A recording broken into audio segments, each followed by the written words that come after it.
BKX knows already. Good evening. Already. It's time. Yes. We On live and behalf of direct. the Hood Smoker Podcast, we would like to say, as the list of legends keeps continuing to go on and on and on, we keep the questions strong. Other platforms stir the pot, you don't have to take that. Other platforms do that effort, you don't have to take that. Get your smoke, get your drink, get all your cake snacks, and get ready for the Hood Smoker Podcast. Welcome. Welcome. Hood Smokers Podcast on Wednesday and Saturday night. Jay Gutta and brotherkingx and Blatonio Todd. Hood Smokers Podcast on Wednesday and Saturday night. Jay Gutta and brotherkingx and Blatonio Todd. Yeah. Wait, now we talk. Yeah, Blatonio. Yeah. Yeah, man. Right here, we got like introduce yourself, brother. Yeah. Let's book a podcast. Yeah, introduce yourself, brother.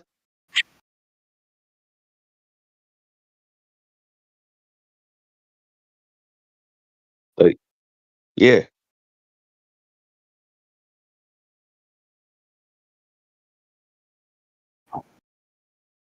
I can see everybody now.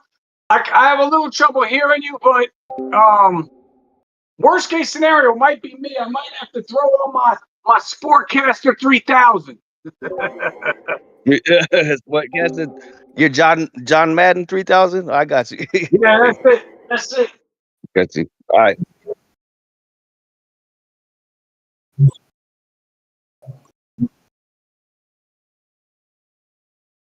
There we go.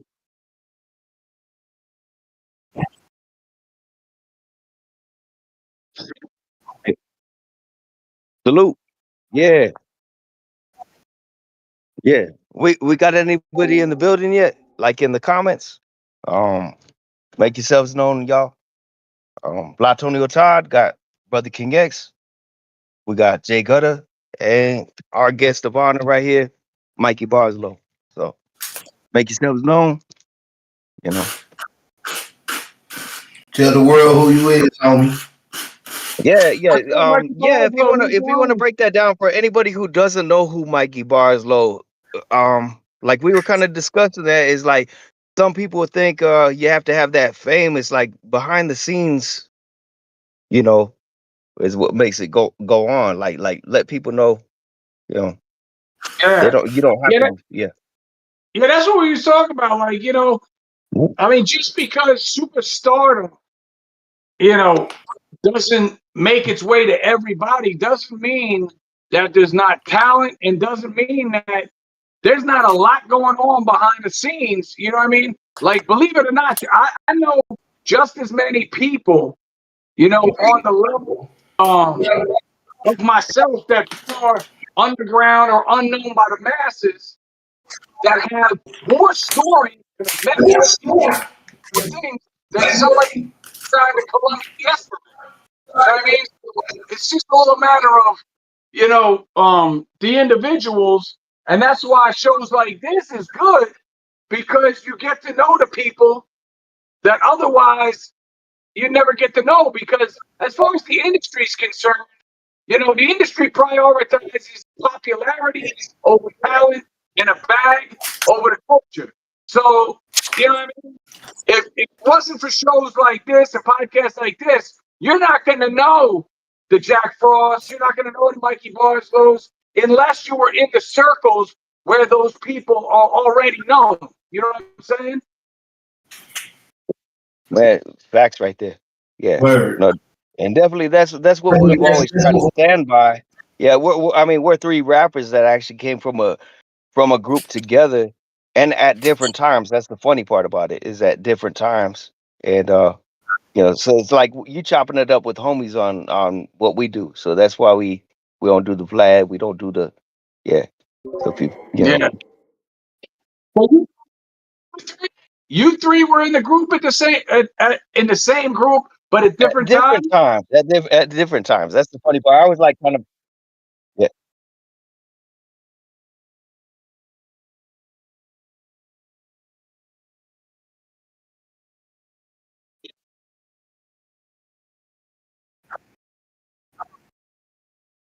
Yeah.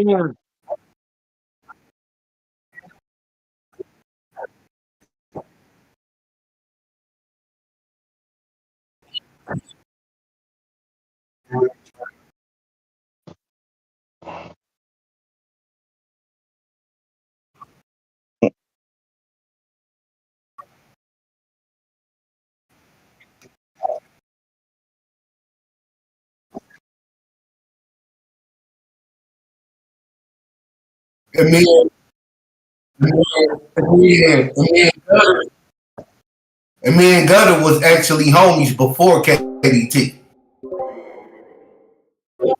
Oh, okay. Yeah, yeah. And then historically, like me being on the West Coast and everything like that, we all have like mutuals and stuff like that. And we'd all been friends like prior. And then I got added to the group and you know, and the rest has been history, like so shout out to Right. Matt Butcher yeah, from KDT. Um Yeah, see, that's yeah. what's up. So everybody gets to know, like, as far as us, there you go. That's what I'm talking about. Yeah. Nonchalantly fix the camera right on that beautiful Mm. shirt. That's what I'm talking Yeah. about. Right. And you could drink a Sprite and plug it if you want. That's it. Like, Yeah. We was talking about that before. You know what I'm saying? yeah. Brought to you by. Mm. Well, as Oh far yeah. as you know, Like about that gutter is like, yeah, I guess he was on a podcast and just for kind of like doing a joking plug or whatever, like they got all worried about that. Right now we're not monetized like that where we got yeah. So yeah. keep Well, doing that was more like them being like whatever, but I actually took the Sprite can and made a label with their podcast around it and called it, make it or break it cola. You know what I mean? make it or break it cola. I like that. But like I said, as far as the other one goes, I went to a podcast like this and I was just looking at it. Like I said, and I'm not going to mention, the other podcast, Black, because I told you. But like, so Yeah. I had all the swag from this other podcast that they had sent me. They said, "Hey, thanks for being a day one. We're trying to get where we're going to." Now they're pretty big now. So I was wearing their hat. I had their Yeah. shirt on. I did a whole interview. And then the podcast that I did the interview on said, we're not going to be able to bleep that out. Like, put the blurry shit over shit. So we're going to have to scrap the interview. We can reschedule you. She said, but, because you wore that shirt and that hat, we got to scrap it because our guy that edits it just looked crazy for us to blur your shirt and your hat. And I said, well, I came in here with that shit on. You couldn't say, hey, wait a minute. Do you got anything else that you could put on? You know what I mean? I'd have gone in my whip and I would have got one of my shirts and thrown my shirt on. You know what I mean? I go everywhere with the merch. They didn't tell me nothing. They had me do the whole interview in that other podcast merch. And then they said, so that's what we were talking about before. Like, what is cool to be on here with and what's not cool to be on here with. Because I don't want to come across, something that you said or something that I said be a real gem, and we have to scrap it because in that line, I was holding a Sprite. Yeah, man. Yeah, I mean, we lost actually, a gem of an interview, like just recently. Like we're gonna have to reschedule that. Gutter knows about that. I mean, our main thing is like, yeah, we ain't worried about all that stuff. For us, we want to get to know you, Mikey Barslow. Like definitely, if you want to give an introduction, let people know. Um, Well, you know, for those that don't know, Mikey Barslow, and I'll kind of whisk through, like I did with you. I'll whisk through the first. I started out as in the late '80s, 87, 88, 89, Mikey P, and then got into college, got into the, I was the only white dude in the Black Student Union. So we used to do a lot of functions with the EOF. You know, so in the EOF was my man JS. Well, he goes by Jim Sinner now, but back then it was JS3. And so we kind of struck it up. And back then we were doing like marches for Mandela. We were doing marches for like Howard.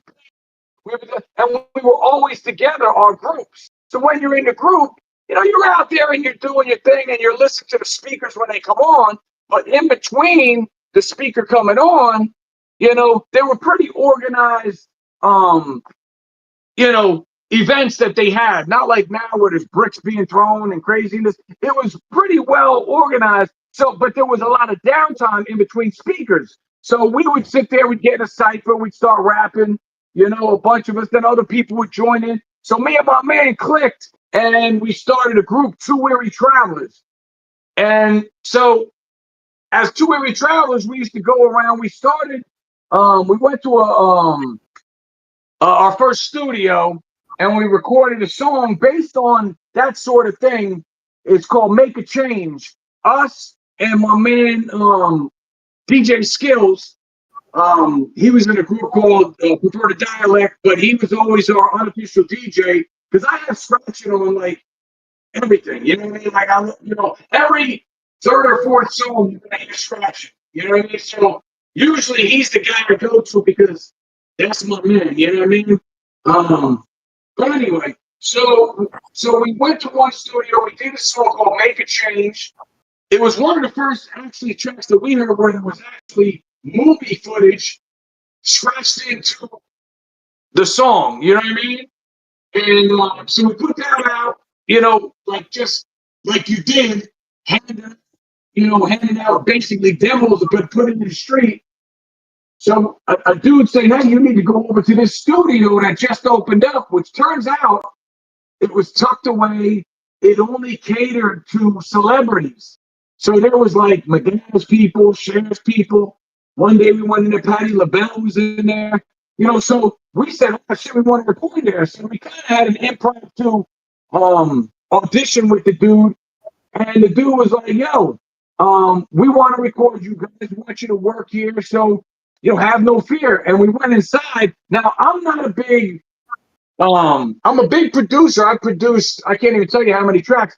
But I call myself a mental producer. Some argue that that's not a real producer. I'm a mental producer. I need a guy playing the guitar to play the guitar, but I will tell him the notes to play. You know what I mean? If somebody's on the drums, I need to tell him what drums or what drum pattern to play. Like I'll do all the, you know, until we get it right out of my head. Directing it. I'll say, yeah, you know, because there, if we sampled Styx right there, that would be dope. If we sampled Black Sabbath over here, that would be dope. You know what I mean? And so we did that, and we went into the studio, and I didn't know much about what they had in them. And they had like a 72 track Flying Fader. It turns out they were in a mixed magazine for the best East Coast studio, and we didn't even know it. So we were in, you know. So we were there for maybe a couple sessions, and then the dude that was running things, that we didn't know how connected he was as far as connected, you know what I mean? He had Big Daddy Kane's manager at the time come through. And so we kind of did a little, you know, I call it the monkey in the music box. You know, I'm sure all MCs did it at some time where you tell somebody you rapped, and if they were a position of authority, they would say, rap. You know what I mean? And you had to rap on command. So I used to call that, you know, the monkey in the music box shit. You know what I mean? And so we did that. And so he said, listen, I'm going to make some calls.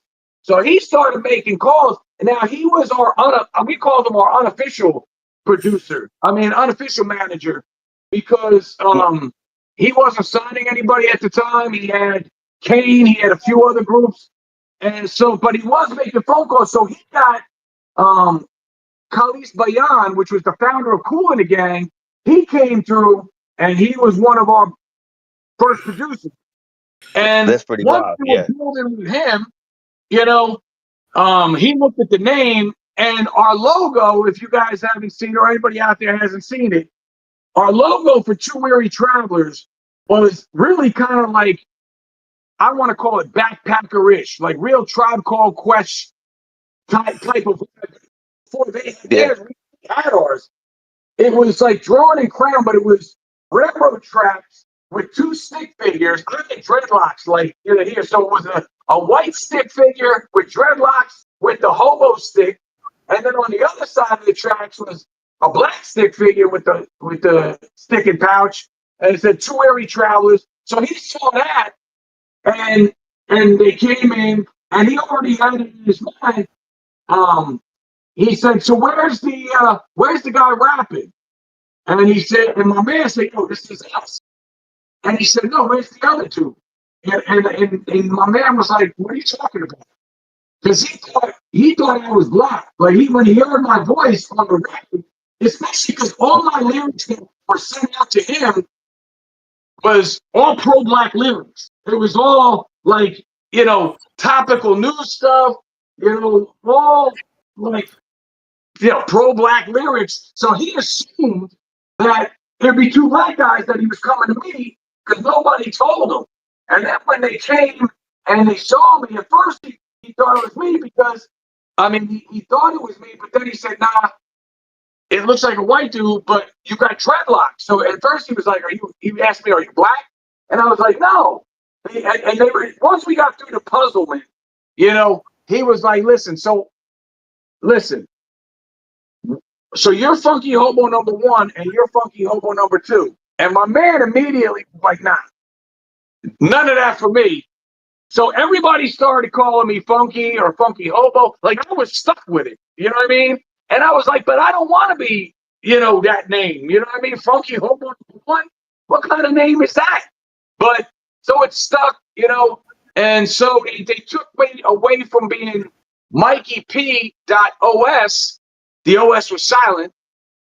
I don't get violent unless you're violent. I'm just kidding. I rapped it for him before. I had an old song called No, he was the OS was silent because like positivity. Yeah. And I was surprised that I remember the lyrics. And I think that's the funniest thing. Like, as far as me being an MC, like I can remember lyrics from 30 years ago, but I can't remember the shit I wrote yesterday. You know what I mean? Like, I don't understand that, but I remember that shit. So it stuck. And so I became Funky Hobo number 1 and whatever. And we worked with, to fast forward past this part. So we worked with them, and the label that we signed to, and I was telling him, which we were label mates with, at one time Just Dice was on our label. Just Dice, yeah. We had once we had to re-sign, everybody knows, I don't know if anybody ever signed to a Shady record deal, when they say you gotta re-sign, something ain't right. You know what I mean?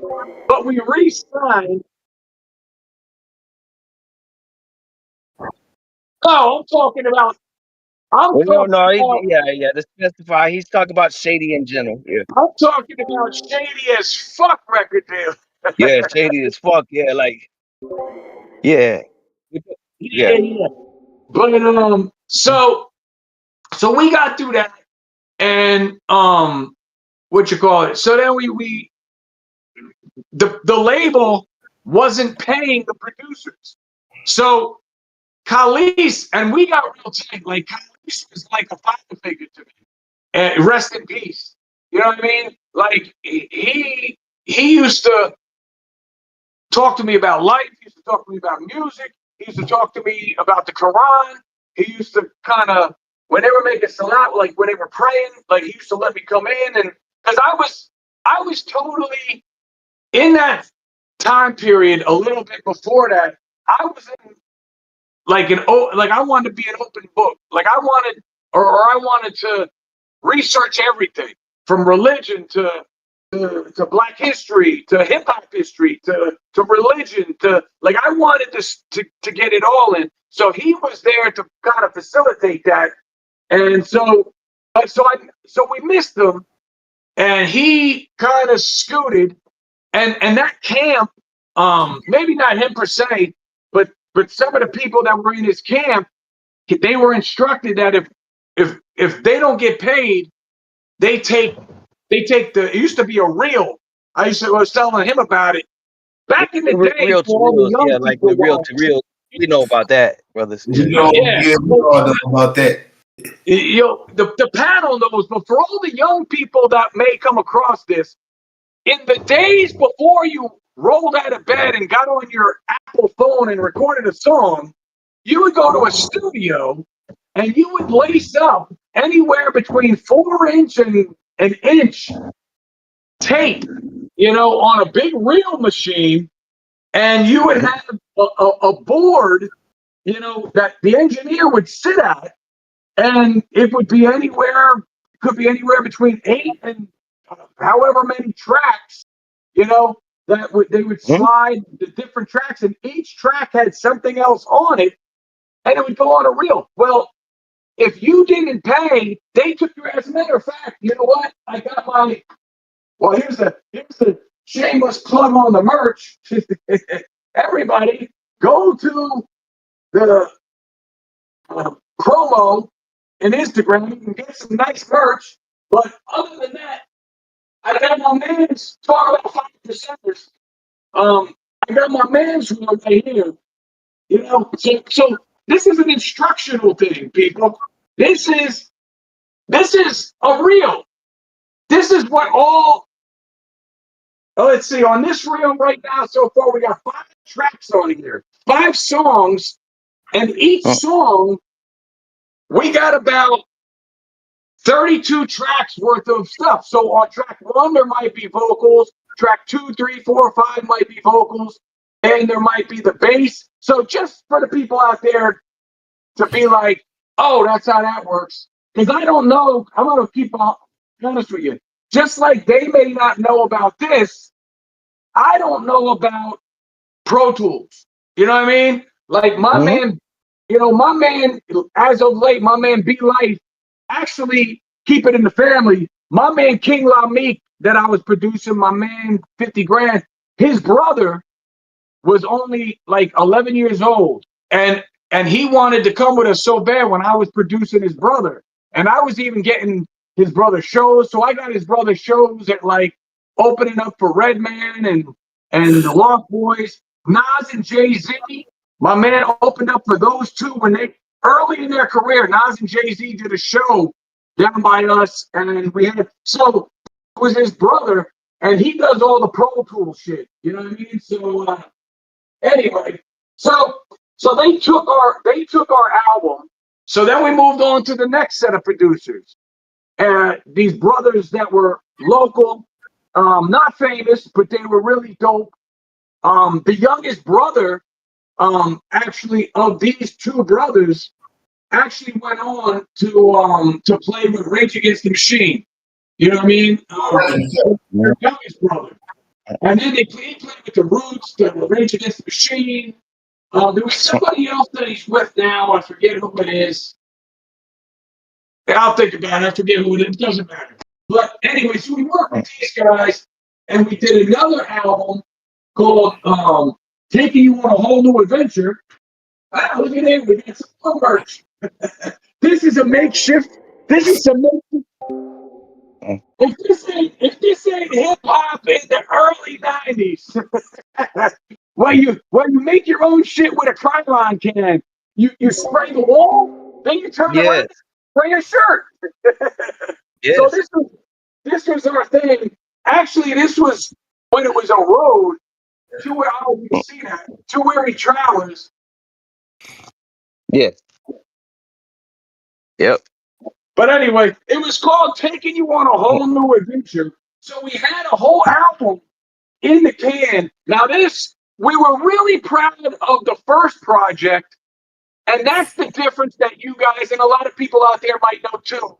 Depending on the producer you pick and the studio you work out of, you will have either a Dr. Dre polished project, or you will have a gutter hip hop premier sounding project.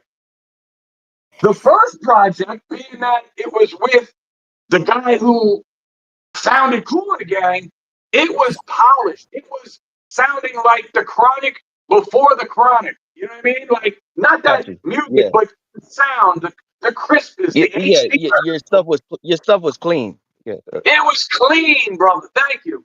And Oh, now we had these other cats that we were recording over their garage, and instead of maybe getting the dude to come in and play the guitar in a nice professional studio that Madonna just recorded in, we're recording, a drum machine over somebody doing an oil change. You know what I mean? So it's like, so, yeah. so but we were proud of both projects. But we had 2 albums, and again, they didn't pay these motherfuckers, so they beat feet with our reel. So that was 2 full albums. Now remember, back in the day, it wasn't this ADHD climate back then, you know what I mean, where everything had to be 30 seconds or less. Every song was 5 minutes at least, and you had 20 songs on an album. No doubt. Like, we had at least, between the 2 albums, we had almost 40 songs, you know what I mean? So that was 40 songs out the door that we'll never see again, that I actually may, because my man DJ Skills, again, he's my unofficial DJ. He was in a group called Perverted Dialect. They did a lot of stuff. They actually got in the Source magazine for the Unsigned Hype once upon a time. Nothing became of it because, at that time, they got in because of actually talent. They were one of the very few, because anybody knows the Source was like an extension of radio. You at the time, if you didn't have a connection or your brothers, cousins, whatever, chances are to get in anything or to get any mics in that thing, either you or your record label had to lace somebody with something.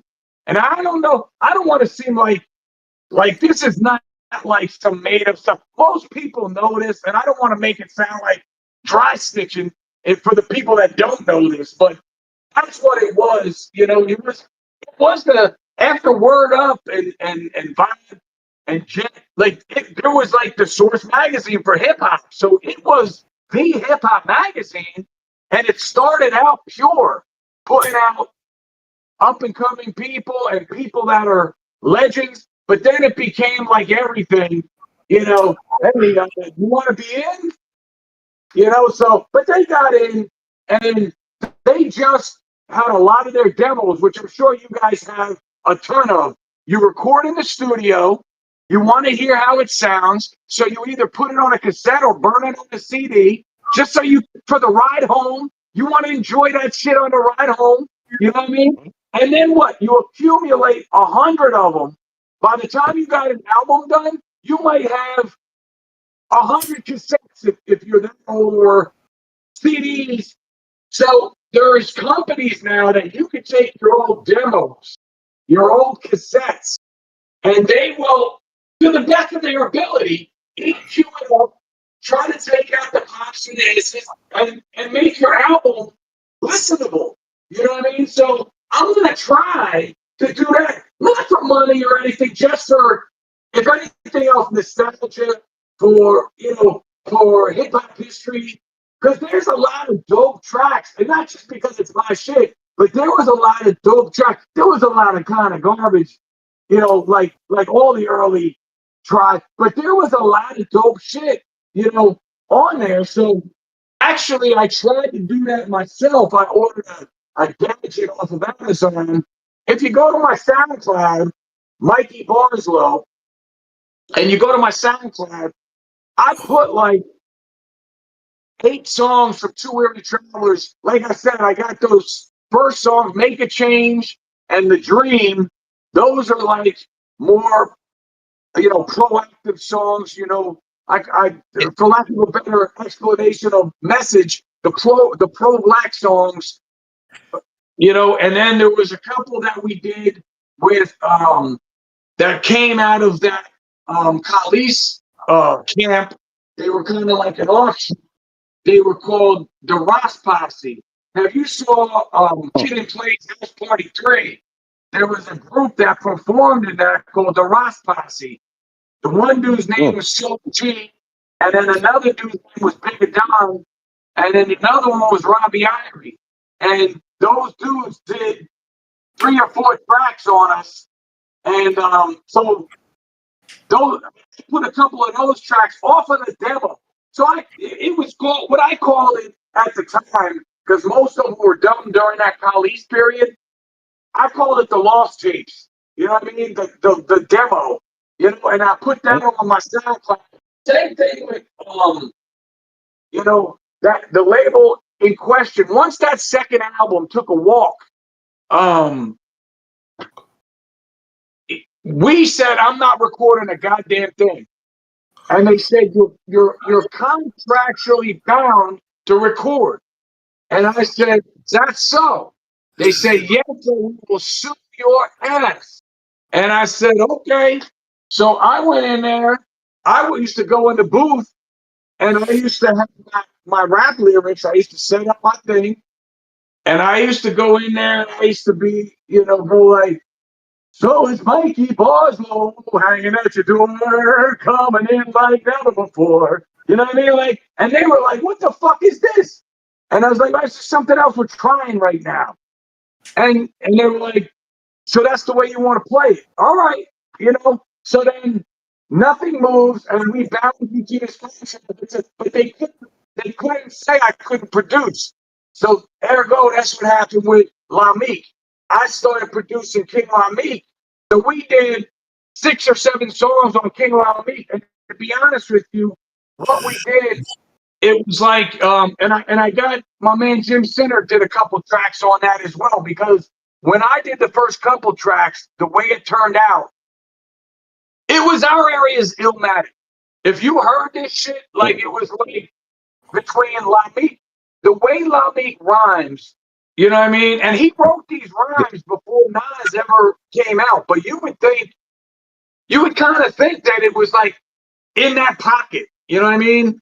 If you acknowledge the lyrics. And so that's where once we sent this out, people were like, yeah, we'll have him open up for Redman and the Lost Boys. So for him, goes back to what I was telling you, Black, and what a lot of people, Gorilla Nems was nice enough to do a drop for me.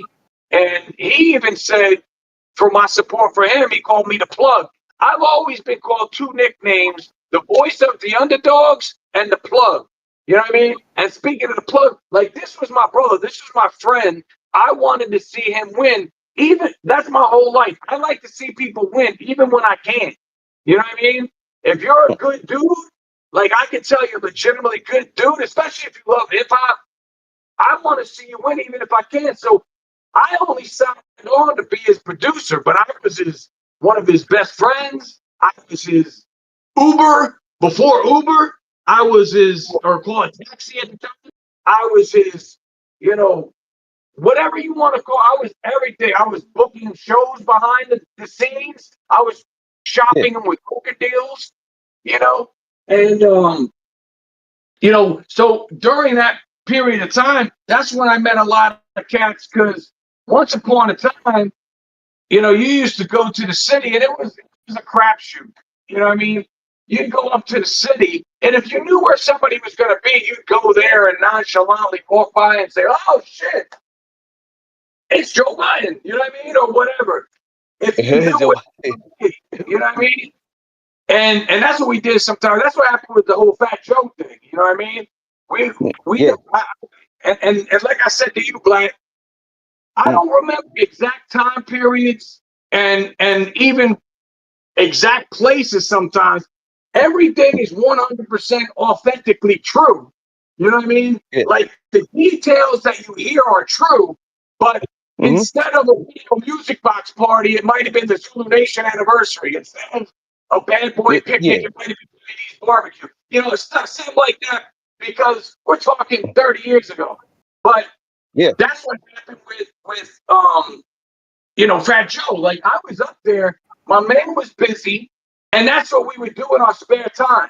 You know, we were in the city knocking on doors, even though it was a known thing. Everybody would tell you it would be on the door if you got that far. No unsolicited material. If you mailed your shit in, because what everybody started doing is on the back of the CD, right, guys? On the back of the CD, you find the address. You mail your shit into whatever's on the back of the address, hoping that whoever was at Columbia Records was going to say, I need you guys on my label. And we saw, man, like me and my man went to a lot of places, and we got in the door. That right there. That's hip-hop.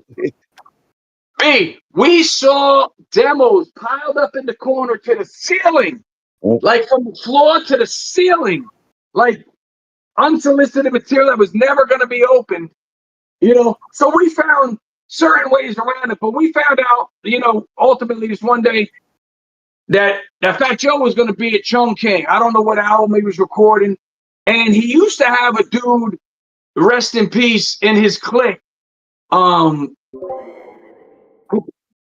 What's that? Oh, Charlie Rock? Was it Charlie Rock? No, it was. I think his name was Flex, or something Flex. Anyway, I think he has since passed away. But anyway, so I went to Chung King, and I think that's the dude that came out, and he was like, "Yo, he's in the session, dude. Not happening." And I bullshit him. I said, "Listen, man." I said, "Yo, he told me to come through. That's how I know he's here. How would I know he's here if he didn't tell me to come through?" And he was like, you know, and they thought because apparently I found out after the fact. And Fat Joe's a very funny dude. People don't know this about Fat Joe. He's funny in his little anecdotes now, but in real life, he could be a comedian, you know. Anyway, so they kind of punked me. So they looked at me and they actually thought that I was the dude from a group called the Young Black Teenagers. I don't know if you ever saw the Young Black Teenagers. They thought they thought you came from that group. Oh, that was my nickname. Was Jamal. Jamal was my nickname in high school. Actually, yeah. They thought I was Jamal because I had the dreadlocks. So they thought you were Jamal because you're dread at the time. So I went up there, and so he wasn't gonna let me in because I was Jamal. He wasn't gonna let me in at all. But he didn't think I was me. He just wasn't gonna let me in. But he did say to me, he goes, "No." He said, "Yeah, what do you think, man? He ain't gonna come out here. He's in there creating, man. He's doing his thing, whatever, you know, not coming out." And I said, "Yo, but hold on a minute." I said, "He told me to come out here. You know what I mean? How would I know he's not here?" So the dude thought a minute, and he goes, "Shouldn't you be like with your own group? You know, this, that, and the other?" And I said, "Nah, I got a dude that he needs to hear. You need this guy talking about my man King. You gotta hear this dude. This is the next Illmatic. I got the next Illmatic in my hand. You know what I mean?" And he was like, and Illmatic had only been out for like a couple of months. You know what I mean? But the whole world, the whole world was going crazy. I said, "I got it right here." He goes inside, and he comes outside, and he goes, "Listen, man." He said, "He can't be disturbed, man." He said, "Listen, you want to call up, make an appointment, we'll see what's up." I said, "Listen, man, I'm only here for the day. Then I got to do my own thing. I mean, I got a meeting over here with Warner Brothers in a minute, you know what I mean, that I got to go see so-and-so and so-and-so." And I had names for everybody else. And he was like, "Oh, okay, hold on a minute. Just hold on a minute." Like, he was frustrated. He goes, "It's shit." So he opened the door. Now I put my foot in the door. You know what I mean? And I kind of followed him back, and in the door, I heard, like, right in this little door in Chongqing, I heard him say, "Listen, who is it?" And he goes, "It's that kid, man. The dude with the dreads. He's got the pop the bottle kid." You know what I mean? And Well, whatever the song Yeah, is. no, that's fun. That's funny though that they said. Yeah, Like, once. the Yeah, Bible yeah, it was again. Yeah, Fat yeah. Joe No, goes, yo, real I'm talk. dead. Fat Joe goes, shoot him. He goes, shoot him. And I was like, you hear Fat Joe's reputation, you know what I mean? And, Mm. this was Fat Joe. This wasn't nowadays Slim Joe. This was Fat Joe, like the gangster, And I was like, kind of easing out the door. And he said, how do you get in here? I said, they let me in up front there. And there was people in the front that actually said, yeah, okay. We saw him go back and they didn't care. They just said, go on back. Normally it's like Fort Knox, getting in. But, just Yeah. like when you're little, you sneak in the movie theater, So I go in there. I just pop my head in. I said, listen, I don't mean to disrespect. I don't mean to bother your thing. You know what I mean? I said, but I do got this demo. It's really, really dope. And he goes, I knew that. Fat Joe looks at me and he goes, I knew that shit wasn't gonna work with you boys. Like he thought I was that dude from that group. And he goes, Yeah. I knew this shit wasn't gonna work with you guys. Who? Yo, I gotta know. He said, I gotta know. Who the fuck was the brain scientist that had you coming up with that name for 5 white boys? Like, you know what I mean? Yeah, and still writing on it, like wasn't even hearing what you were saying. Like, it just dawned on me what the fuck. Like, I wasn't sure what yeah, the fuck was going on. Now I kind of the light bulb went off, and I say, "Yo, I'm not that dude." And he goes, "You're not that dude." And he goes to the yeah, dude. He goes, that dude, dead. "Yeah." So so Fat Joe goes to Flex. He goes, well, if that ain't that dude, you said he was, shoot this motherfucker. And I was like, yo. And he goes, what do you do? What do we got? Let me see. And I gave him the demo. You know what I mean? And I said, I'm not gonna take up any more of your time. He goes, and you're not that dude? He goes, what are the odds? 2 white boys with dreadlocks running around the city. He goes, but I'll bet you're getting a lot of free lobster on that shit, ain't you? He said, regardless of the feeling on the vibe, he said, they had that one heater, you know what I mean? And it is Def Jam they with, so I know you eating lobster on that. And I was like, nah, man, not me, man. I said, I do my own thing. You know what I mean? I'm just here on behalf of my man right now. He said, oh, you rap too? And I go, yeah.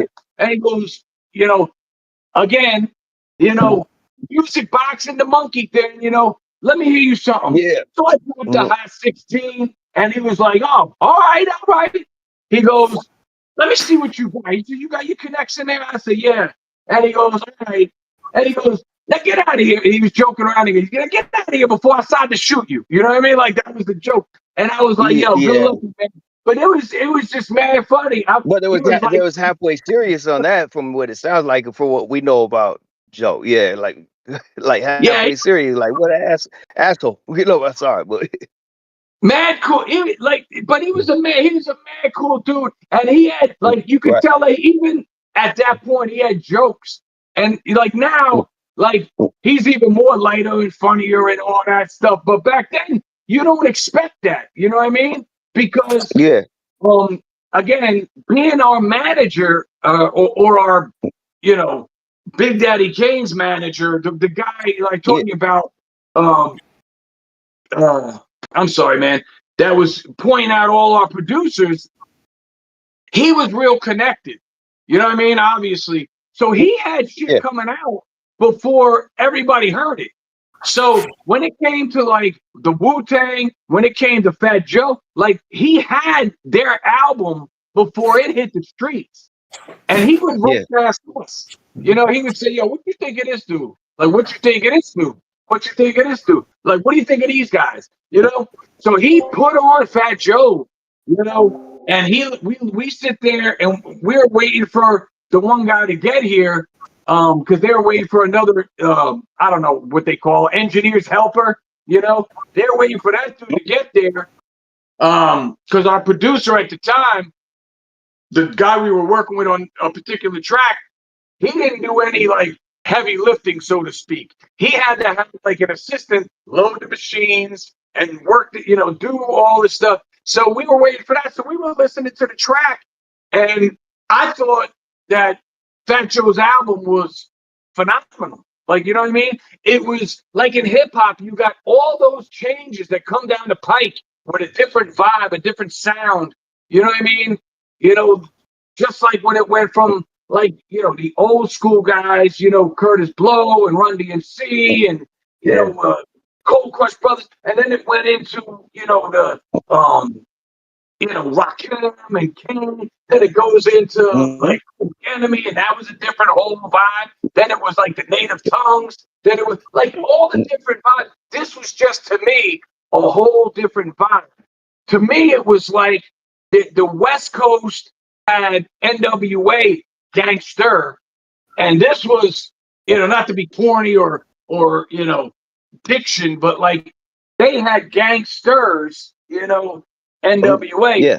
This was gangsta, you know what I mean? Like the East Coast's version, and this was Fat Joe, and it was raw, it was dope. And when I heard, real talk, when I heard his joint, Flow Joe, I said, this gotta be single, right? This has got to be single. You know what I mean? And he was like, I don't know, we'll see, man. You know what I'm saying? This is hot off the presses. He was talking about the thing.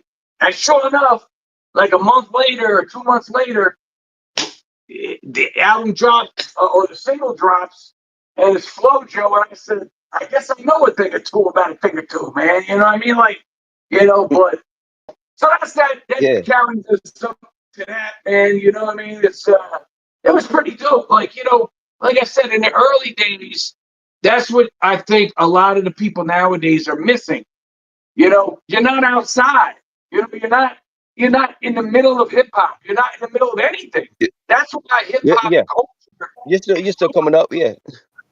Or actually, it lost something along the way to where it opened the door to just trending, because first of all, nobody's outside no more. Like in real life and in the music business. Like, some people are not what they say. Yeah, they're not what. Right? It's like, I mean, right now, I could go out this door and I'll take it a step further.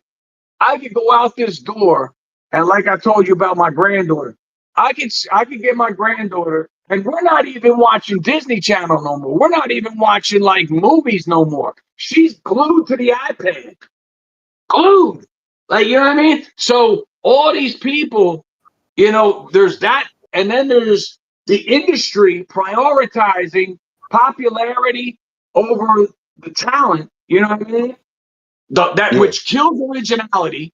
It kills the technical aspect of recording, and you don't really get to know people like, the way they used to get to know people, until, they get, 1 million views, and then they get on their live, and then even then, do you really get to know the real them? You don't even get to know the real them or the real stories. You get to know, watch me show you my ass, or watch me throw a sack of money in your face, and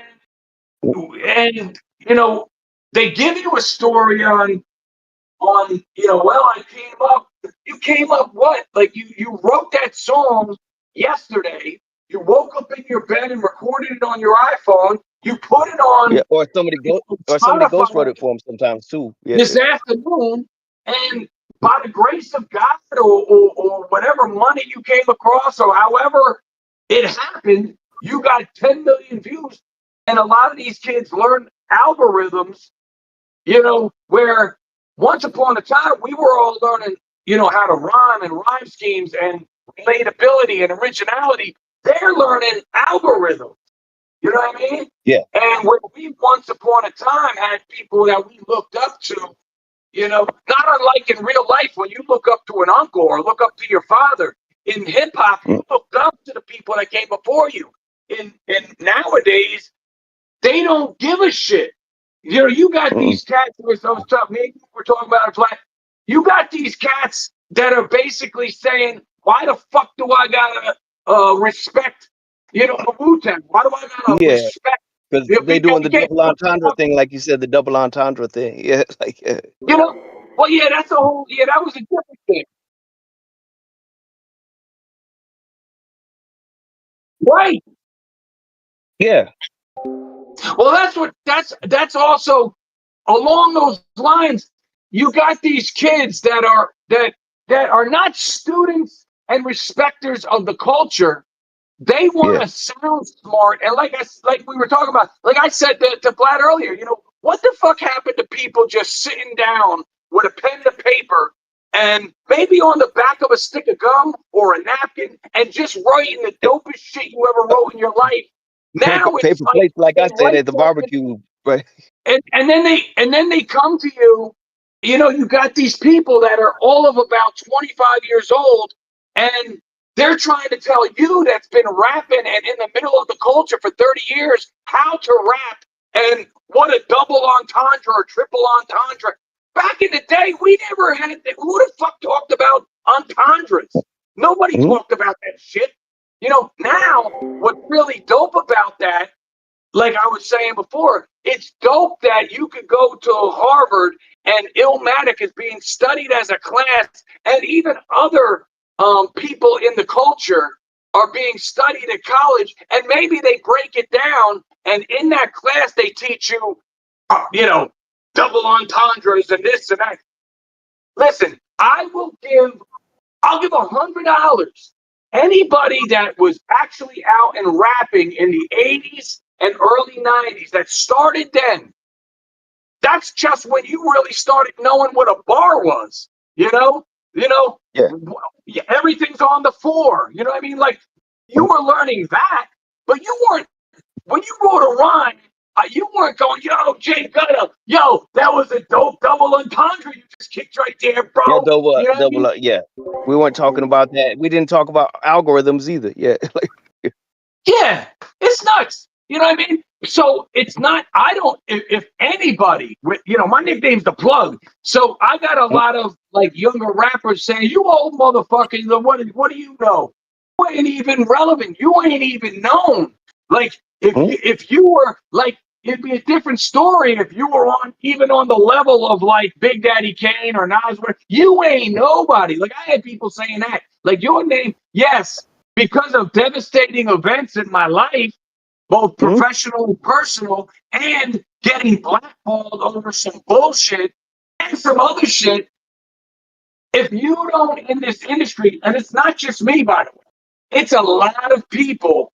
You know, there's people right now, that can claim to know hip hop, but they never heard of Atmosphere or Best Air. You know what I mean? yeah, Or yeah. or in a Rugged Man. Like they've never heard of them. No, You know? Rugged Man, yeah. And Or even MC Serch, like we was talking about, yeah, like third base, you know, like some don't, yeah. What's that? It was, yeah, or even third base, you know, like between that right there, it was like there's two goals between that. There was nothing in between. It was like, yeah, you right, know. right. Oh, it was Well, they you're don't either know. They Vanilla don't Ice or you know. were Eminem. Yeah. Yeah, they don't know. They don't know a lot of these people, and it's funny. But third base was at least a lot more. If anybody was going to know anybody, I would say only because of the commercial value of third base's records. But don't get it twisted. Serch was outside. Like Serch lived outside. He, he, he, I was gonna say he's got history in Detroit. Yeah, So he's one got more history. time, I can't hear you. What was that?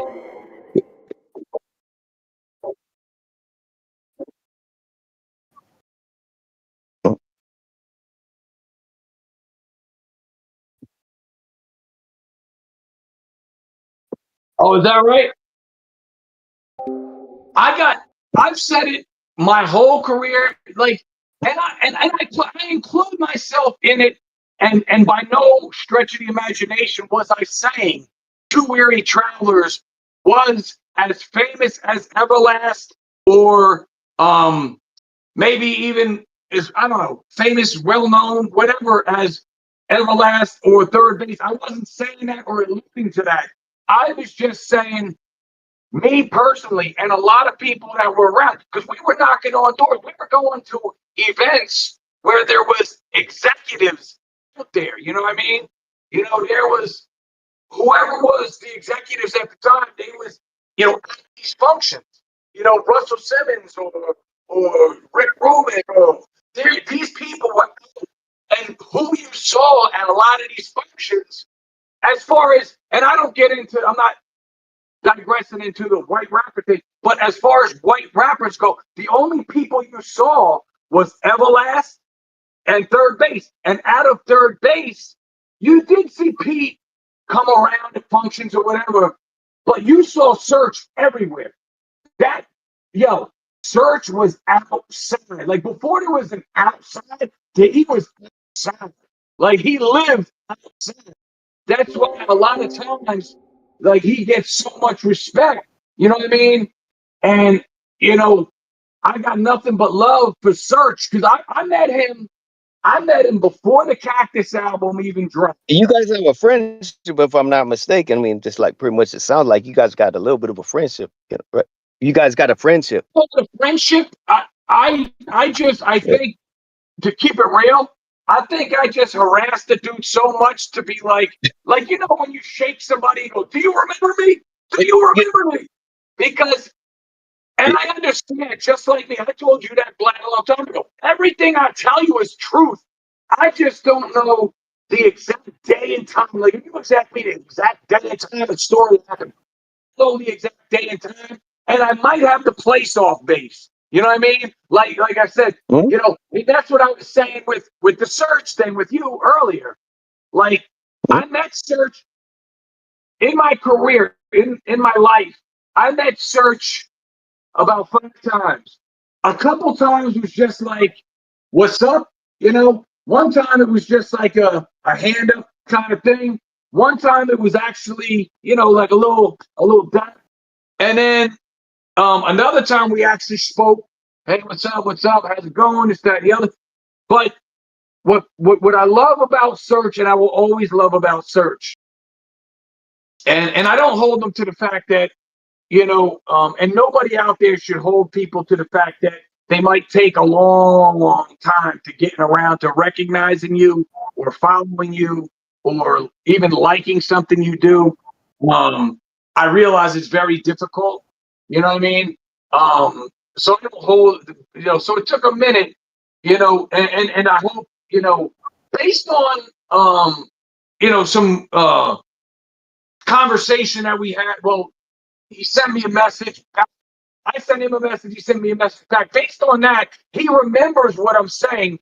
And I'll tell you what a cool dude. I'll just tell you a quick story, and then I'll talk about whatever you guys want to talk about. If you want me to go down my timeline or whatever you want me to talk about, because I can talk. You know, you MCs know, especially MCs that feel like their hip hop history is omitted. You will talk all day and night. Like you will tell. Oh yeah. Like I will go. I'll fill everybody in on everything, so there's no clue who Mikey Barslow is, was, and will be. You know what I mean? But I got a lot of love for Serch because I met Serch before he was, and I don't want to say, but I hate this expression, before he was anybody, when he was nobody. I met Serch, and apparently in New York, Serch was somebody before I thought he was somebody. Like before they dropped the Cactus album, Serch was already in the streets. Somebody. You know what I mean? Like like they knew him out there. And that's how they got that deal, because, and he was in other groups before that, and since, I think, in the interim. But I met him before the Cactus album. And we were like, "Hey, what's up? What's your name? Hey, what's up, Serch? Hey, what's going on?" At the time, I was fucking over #1. And a lot of times I would abbreviate it because a lot of skateboarders were drawn to my music for whatever reason.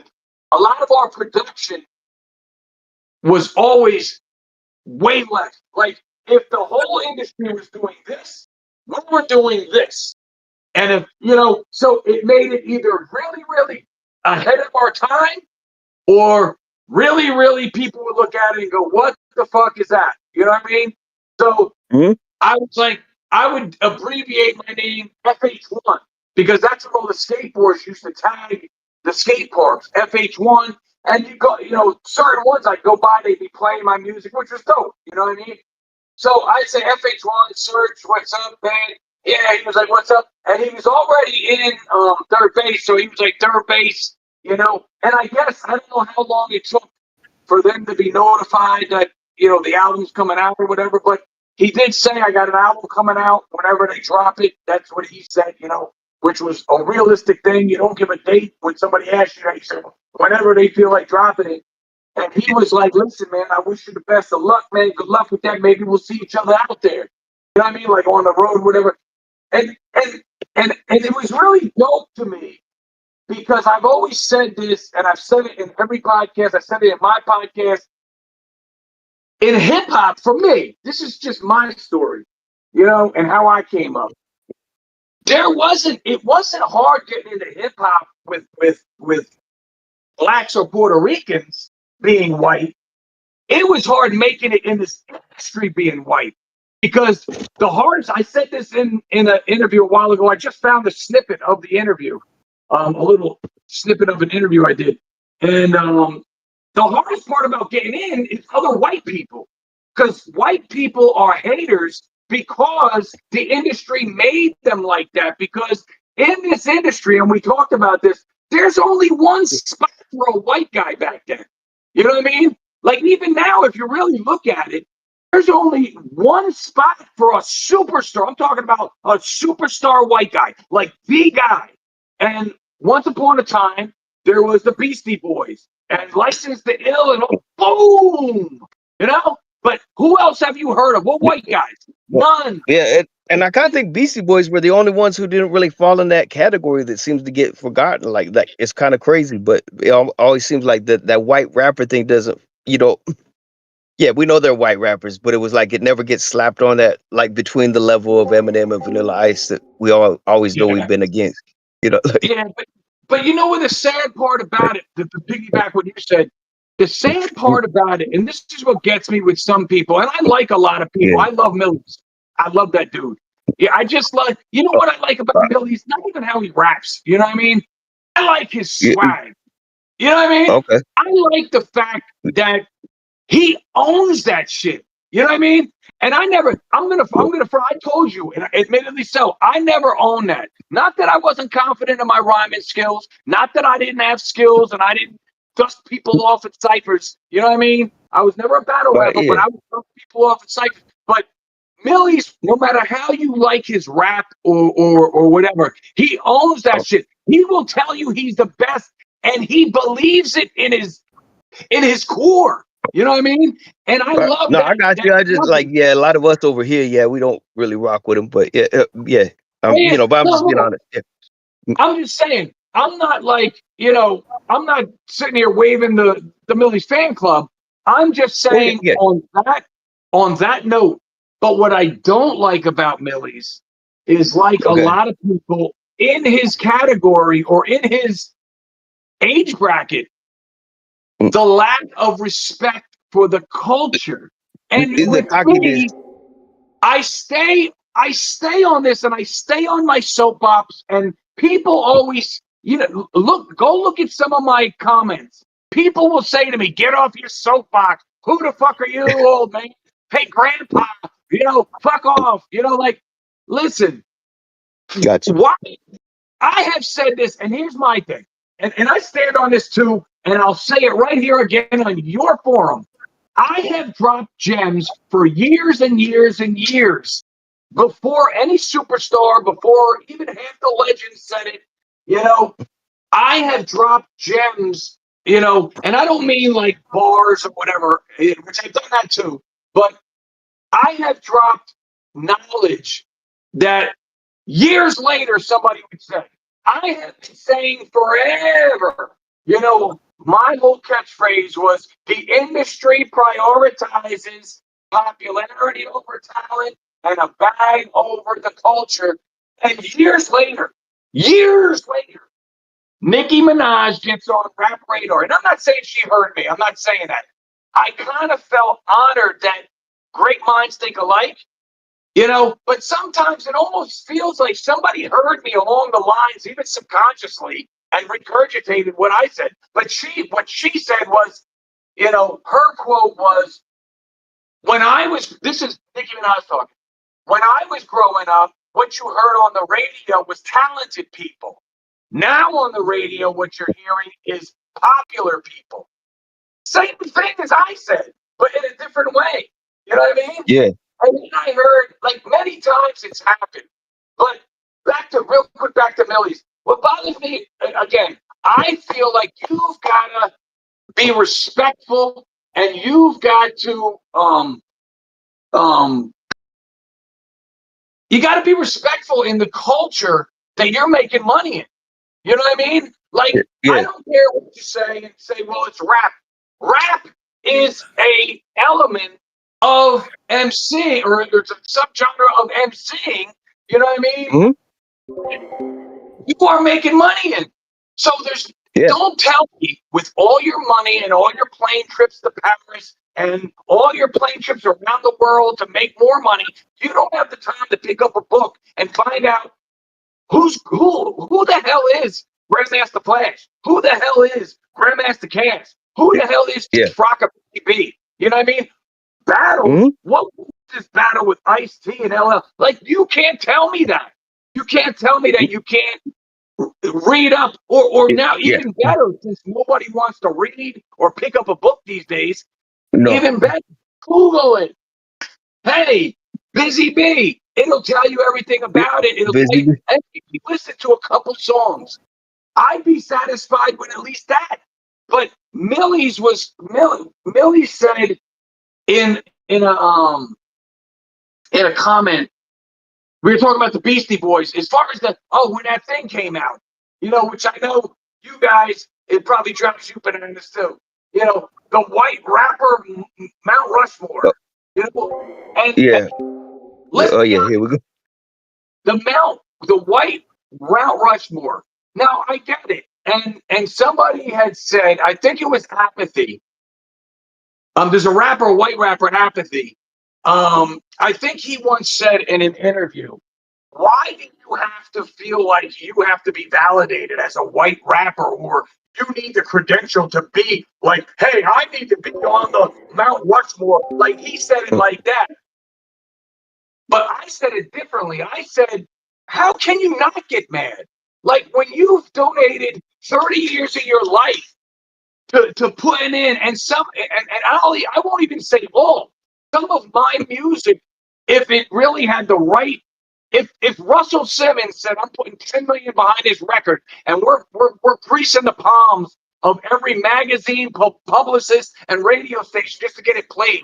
Once my record did get played and America heard it on their own, I guarantee you I would have an album's worth of fucking bangers. Guaranteed. I might even have a Grammy right now. You know, and I'm sure a lot of you guys are the same fucking way. But what drives me nuts is when I know about a Blatonio, or I know about a J Gutta, or I know about Slug, who's the fucking most underrated fucking guy in the history of the world.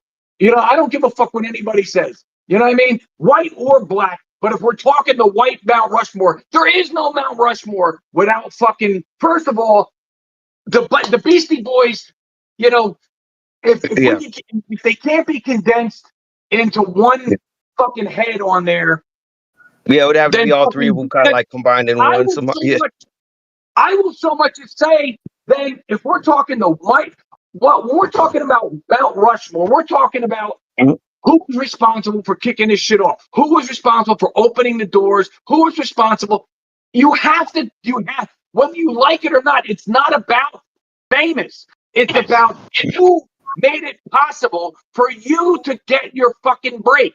And if you ask me, if it wasn't for, and I'll say this forever, if it wasn't for the Beastie Boys, if it wasn't for fucking Third Base, Everlast, if it wasn't for fucking, I know you guys are gonna fucking throw something at me. If it wasn't for Vanilla Ice, you know what I mean?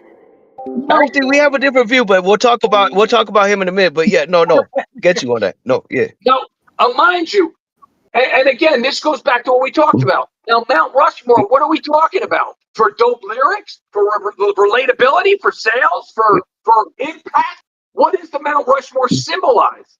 Because if it's impact, nobody, you got to admit, love them or hate them, nobody had an impact like Vanilla Ice up until Vanilla Ice. And don't get it twisted. I'm not sitting here saying favorite rapper of all time. Well, he was one of the faces we all got called. He was one of the faces we all got called. If somebody heard you, they'd be, "Oh, go Vanilla." Right? All three of us right here got called. Yeah. Like just that alone, you weren't called Serch. They got it. You weren't called. No. They'd be like, "Who is Serch?" A lot of them were like, "Who is Serch?" We were all called Vanilla Ice. And like I told you, but listen to this, Jay. I was like I said, I came up. I'm going to regress a little bit. I came up. I was the only white guy in the Black Student Union, and we went. I mean, I lived on protests like apartheid, Mandela. Another like anything for apartheid and Mandela. It was definitely a given, and anything that came up. And at the time, it was an atrocity. There was a black guy getting killed it seemed like every other day.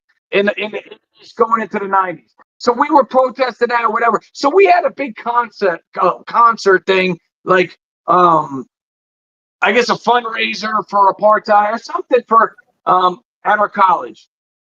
So I did the rapping and we all felt good about what we were doing. We felt good about, fuck that, let's end apartheid. This is wrong what they're doing, to the blacks in South Africa. This is wrong, man. We were all angry, we were fired up.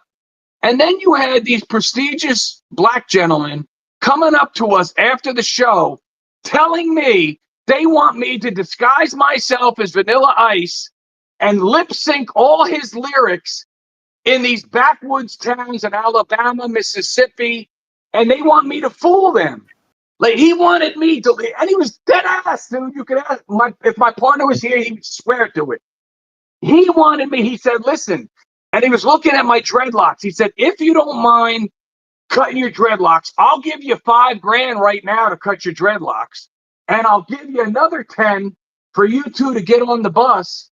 You know what I mean? And then it'll be a per show basis. You'll get paid, buku money. And I said to myself, this is crazy. I said to this guy, I said, what respect do you have? I said, you know what you sound like? You sound like the guys that were on the shores back in the day when slavery came to America, and you're just loading the the tribal guys onto the ships to bring to America. I said, that's no different than what you're doing, dude. You want me to go hoodwink, hard, I mean, this obviously had to be before Vanilla Ice made his comeback wearing dreads, right? I mean, that's what I'm getting. It's like, what right? Is it? Like before Vanilla Ice made his comeback with the dreads, like remember he came back with dreads. So when they were asking you to do that, this was before, right? Like before he had the dreads, right? I'm gonna keep it 100. I never knew. So you got me there. I never knew he had dreads. Shit, yeah, no. Roll up the Hootie Mac, yeah, no. Duckville, you know what I mean? Yeah. But like I said, I know.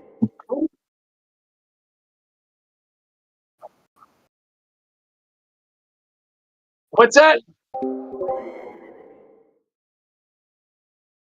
Jim Singer? Okay. Well, he'll tell you. That's the God honest truth. They wanted us to hoodwink people. Like, you know what I mean? And I said, that's kind of fucked up, man. This dude was dead ass, man. He wanted to give me $5,000, to fucking cut my dreads off. And then he was going to give us $10,000 since there was two of us to get on the fucking bus. And then from there, he would pay us per show. And I guess we'd go around to like back in the Motown days, like the chicken circuit, when I'd go to these backwoods towns and perform for the people out there. That's man. Yeah. Damn. Anyway, so now going back to Fat Joe for a minute, is it cool? Like I was like, I'm thinking that Cuban Link wasn't in the picture because like Cuban Link rocks with us. He's like an official like smoker. Yeah, like when you're running. I just know that this was a day where I was like, and I never usually go anywhere without center. Like it's not a scary thing, but just it's not fun. Because me and Sinner, we would literally, like I said, my freestyle game was nice. And when you do it every day, it stays nice. When you don't do it for a while, I'm talking for people that just learn Spanish. If you talk Spanish every day, you're going to be fluent and keep it that way. But if you don't talk to somebody who speaks Spanish, you're going to lose it. You're not going to know. And that's like freestyle. We used to start out in Jersey and freestyle all the way to New York. And then we just got a silly sense of humor. Like we just get each other. And other people might not think we're funny, but we crack each other up. You know what I mean? And so I never usually go anywhere alone. But on a few occasions, I had no choice. I had to dip out.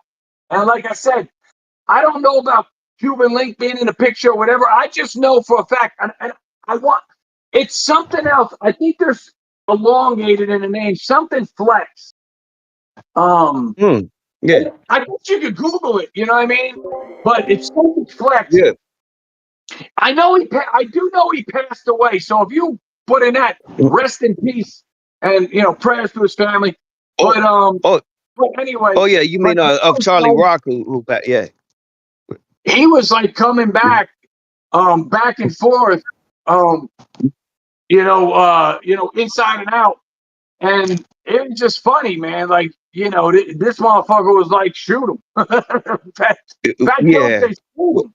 And I was like, I'm not gonna front. But Man. yeah, Like, no, that's what I wanted to ask, and then also here's another thing that came to mind. I'm sure Gutta knows what I'm going at.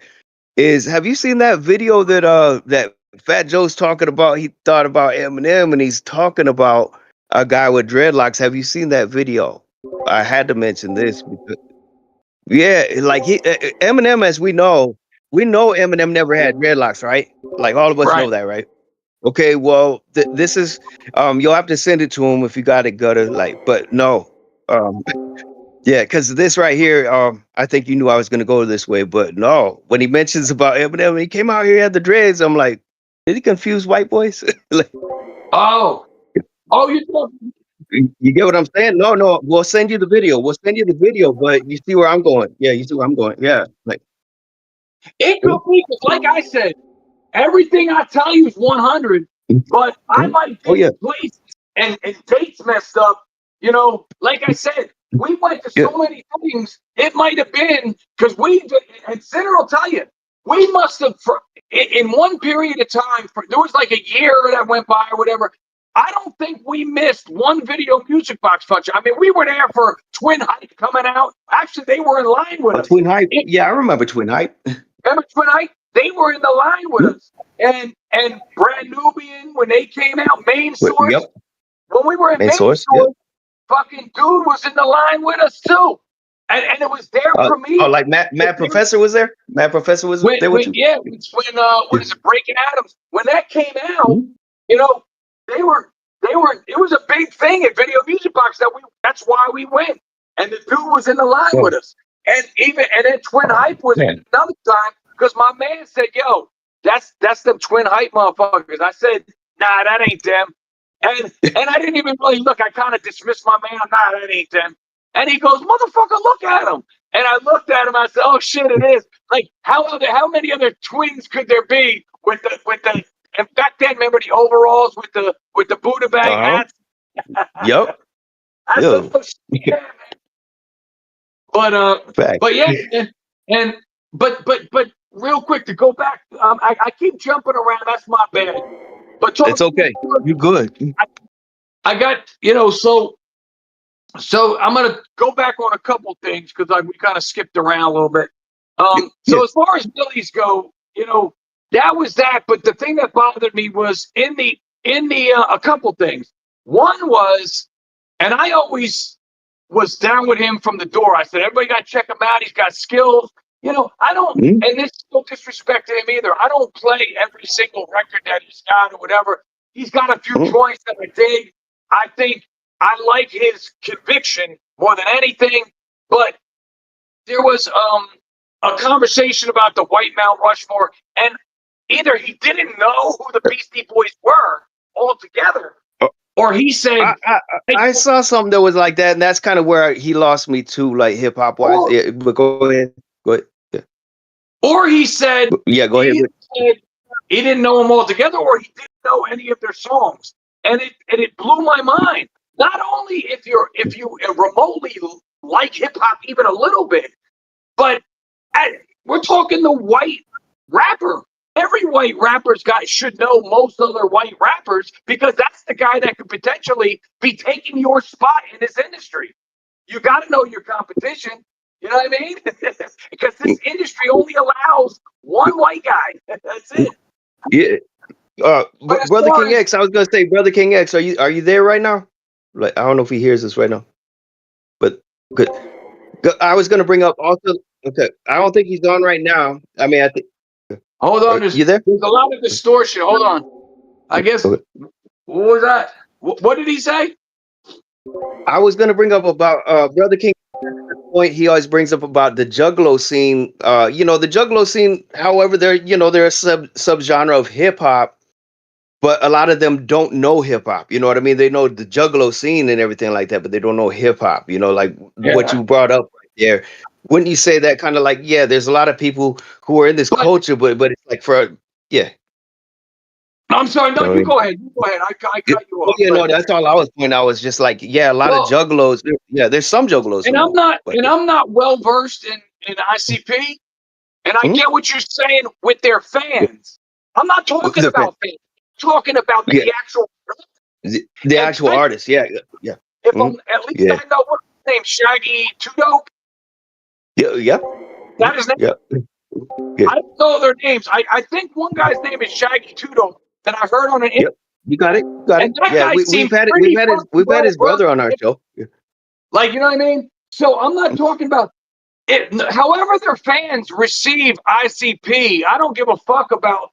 I mean, I'd like them to love hip hop, but as long as ICP loves hip hop and knows and is knowledgeable, that's what I'm talking about. And to my knowledge, they are well versed in hip hop, because I know that Shaggy Two Dope dude. He seems like the dude to hang out with, to me. You know what I mean? Yeah, that's what he said. Yeah, I know.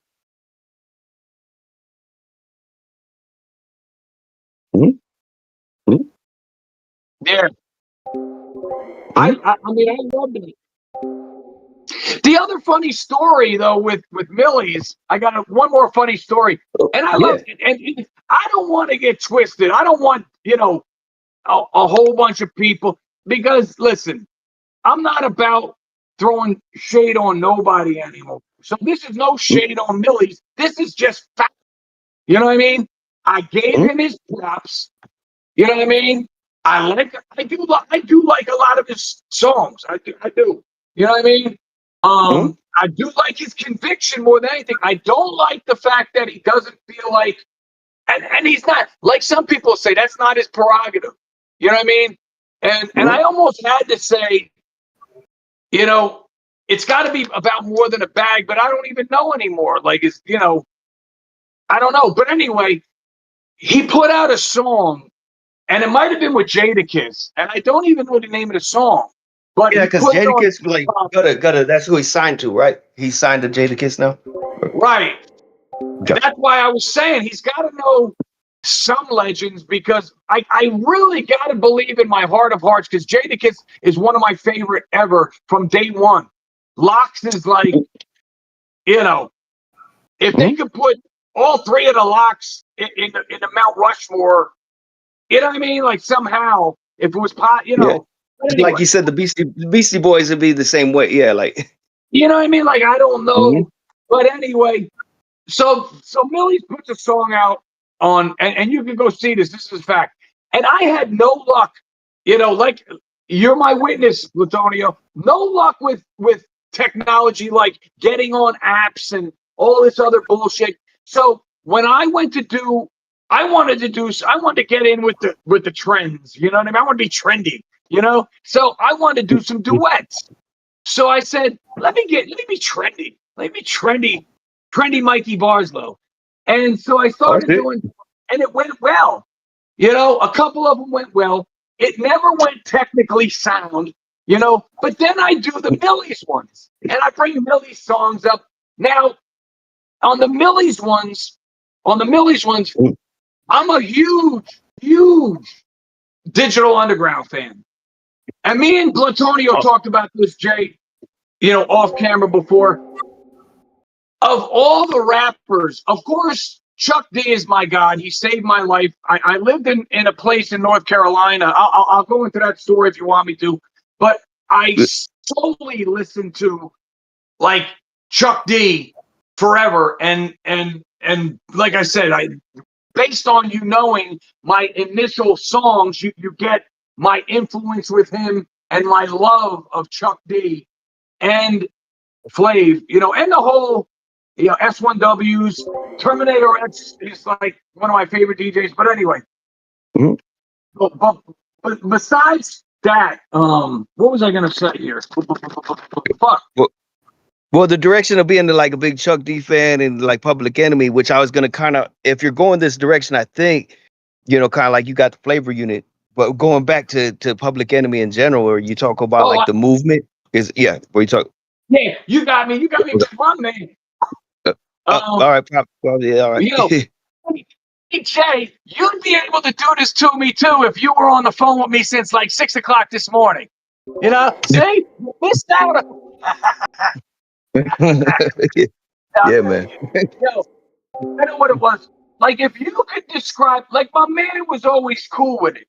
Like, he was the dude, not the, I don't want to box him in the corner, but he was the one the chicks liked. He was the LL Cool J wrapped up in Big Daddy Kane with just a little bit of, I don't know, the rough edge back then, who we would talk about, like,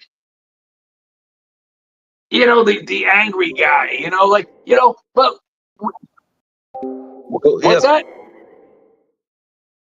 Yeah, maybe some G-Rap would do, like, on his angrier tracks. But, like, that was my man. Like, so that was his thing. And what made it good, not just the white and black thing, which, allegedly, we are credited with being the first biracial team in hip-hop, duo. Not group, but the first biracial MCs in hip-hop that was signed and backed by a major.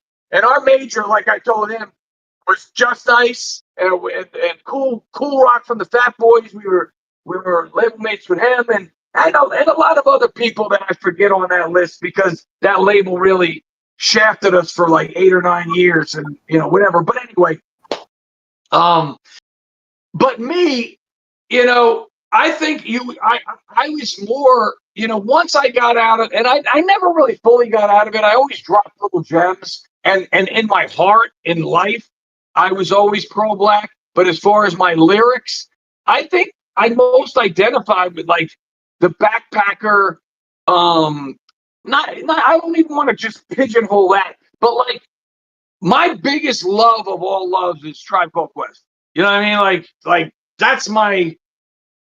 That feel good. They, can they drop some lyrics? Yeah, but you'll never hear, I've never heard Q-Tip or even Fife get listed along with Nas. Now, have I heard them listed as dope MCs? Absolutely.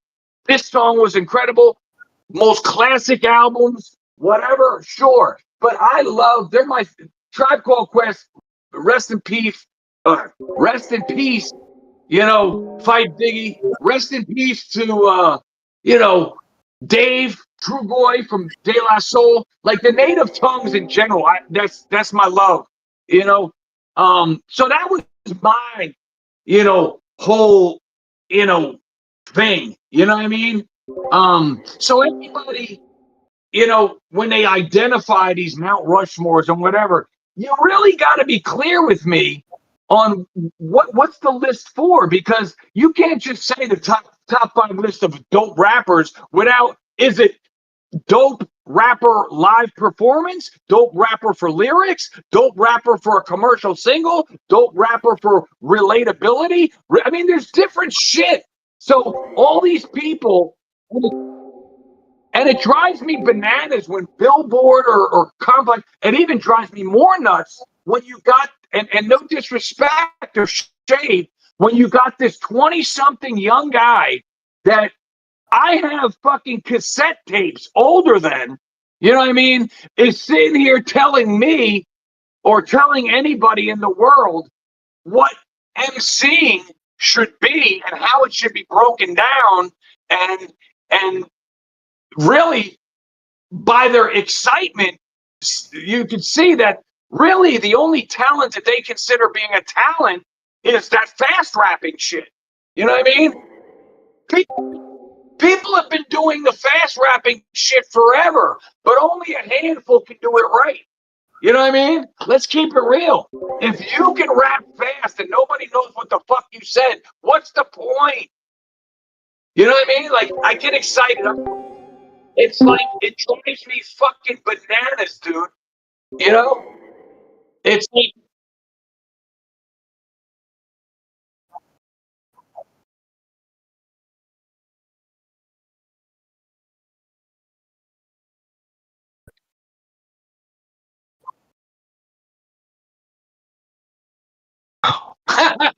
Oh yeah. Going back, actually, that's funny. I just came back on, and I remember that's the direction we was going. Yeah. So go ahead, but yeah. all right. You said you was going to be on, like, All right, back to give Millyz some shine. All right, so I did. Yeah. You're right. You're right. I get like that sometimes. I told you. And as I just want to say something right now.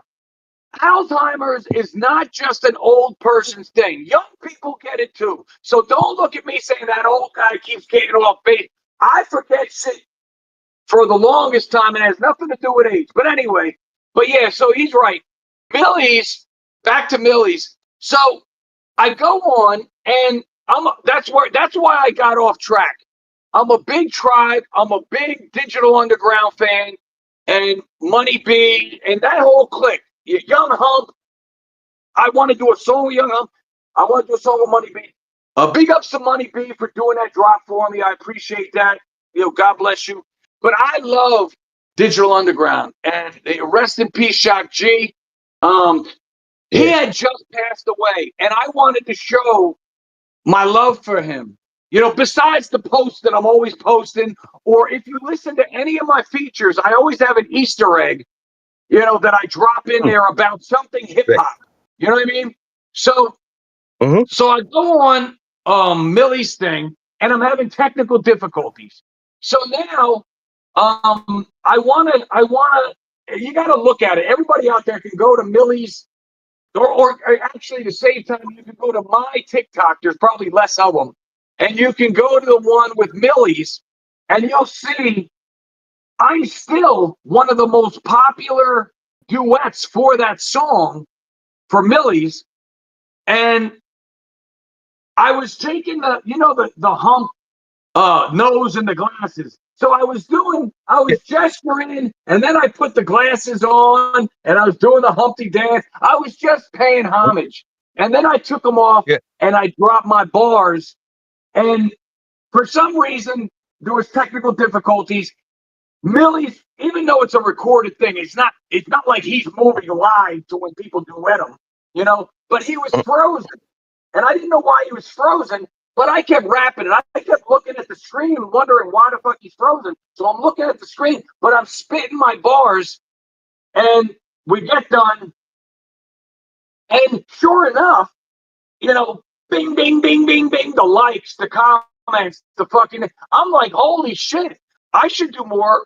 I've done a couple duets, but I said I should do more of these duets with people, maybe these trending rappers. Maybe that's the key. I don't know. I was just doing it because, like I said, I heard he signed to Jada, my favorite guy ever. I dig his conviction in some of his songs, and it was a dope song. And I even threw a little joke in there. Like, if you listen to his lyrics, he's talking about having $100,000 or something in his pockets. And I said at the end of my verse, I dropped my verse and I said, well, if you had 100,000 in your pocket, you'd have to run that shit. You know what I mean? Like, and people thought that shit was funny. You know what I mean? And people were like, this is dope. You and Millyz should do a song together for real. This would be dope. This is incredible. Obviously, a lot of people knew that I was like a hip hop, whatever people are calling us nowadays, a boom bap, a '90s rapper, an old man rapper. Call us.